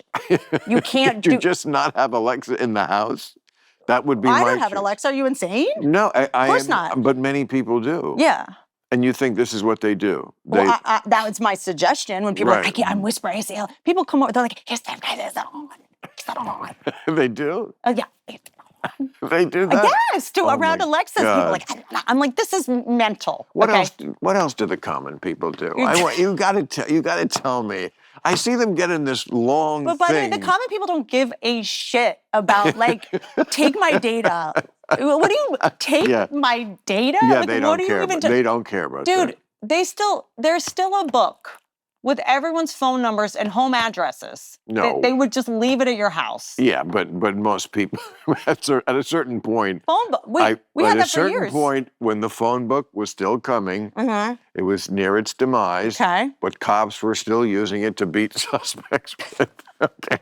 But there was a point where you'd get the phone book and it did have numbers, but anybody was unlisted. Sure. Yeah. Fair. This whole thing of if you were still in the phone book, you were. But also, when people, a loser. When people, yes. But there were some that was just like Brian. You're like, who's this Brian guy? But you really were. But also, I feel maybe I'm just the kind of person who publicly broadcasts my worst decisions, so I don't have to be worried about my private decisions. There you go. Because it's like when you see somebody who's like, the Alexa, I'm like, you just posted yourself doing Kratom on Joe Rogan's show, the biggest show in the world, and you're worried about privacy in your home? Like, what's going on over there? You know? Like, but you don't want, like, now that you have a kid, you do care about privacy, I bet. Like photos of him, I do get pushback where people are like, you put photos of him online. You shouldn't, a kid should not be brought into that. And you don't think what we used to do was worse? We would take a child to Olin Mills in the mall to take a photo with some weirdo. We did what?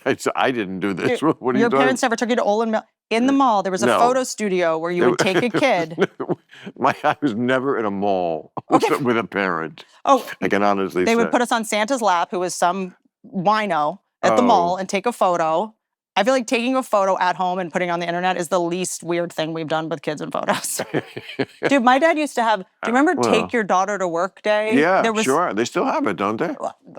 So you're just going to parade us around at your office? Well, that's not weird? It was a way to try to encourage girls to see that, this is going back some decades. That all of your dad's friends are creeps at work? That, the workplace is for women too. That it's, Thanks so much. I know, but we were coming out of an era where women didn't generally work like that. You've seen Matt. Dads are like, can we work from home? Like, we were parading around Dad's office as a kid. This is the Mary Richards era. Working women. There was a moment in American history where that was kind of like, oh, a working woman. It's like, he's a doctor. By the way, it's literally like porn searches. It's like, oh, really, boss lady? Oh, she works in the office. Like, what? It's like a sexual fetish. That's how not seriously it's taken. Yes, I notice on Pornhub, I hear, there's a category like, the categories, and I don't look at anything weird, I'm just not, I'm not bragging. I just don't have fetishes like that.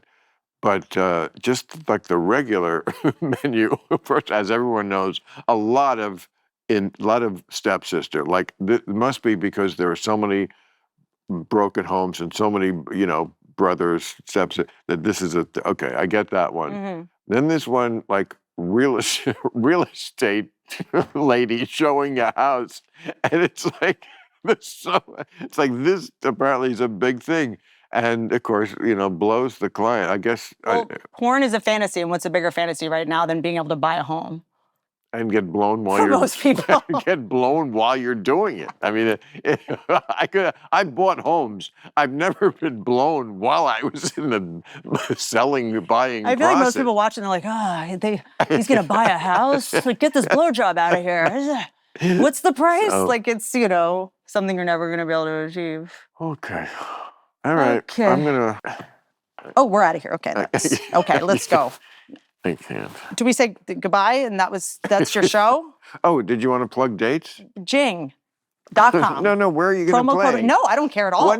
What cities are you going to? Here's my thing with what that. cities are you going to? Arkansas, Virginia. Wait, Arkansas is not a city. Oh, sorry, that's a state I'm going to too. But here, Alabama, Arkansas, a bunch. But here's what I'll say. With all this, I'm like, you know how to find me. If you need me to tell you my show don't come. If you can't figure it out yourself, please don't come. You're one of the 8 million passing the marquee. Or like, you're not going to be able to find parking. You're going to be the person that heckles. Like, if someone needs this much help, like, you know where to find me. You know what to do. Not exactly a publicist's dream for plugging things. I'm just saying. I can't subscribe, smash the like button. I can't do it. I'm one of the comedians I can't do that. That still has shame. I believe in shame. I am pro-shame. There's some things I do not want to heal. I would like to stay ashamed. I cannot do it. If you don't want to see me, good. Don't. I do. Thank you. I used to love playing those states. The redder, the better. The best. The best. Thank you so much for my present. You're welcome. God, she has a lazy eye. She has Bell's palsy. That's tough. She got too many boosters. Gonna be... Yeah. We're going to need to brush her up a little bit.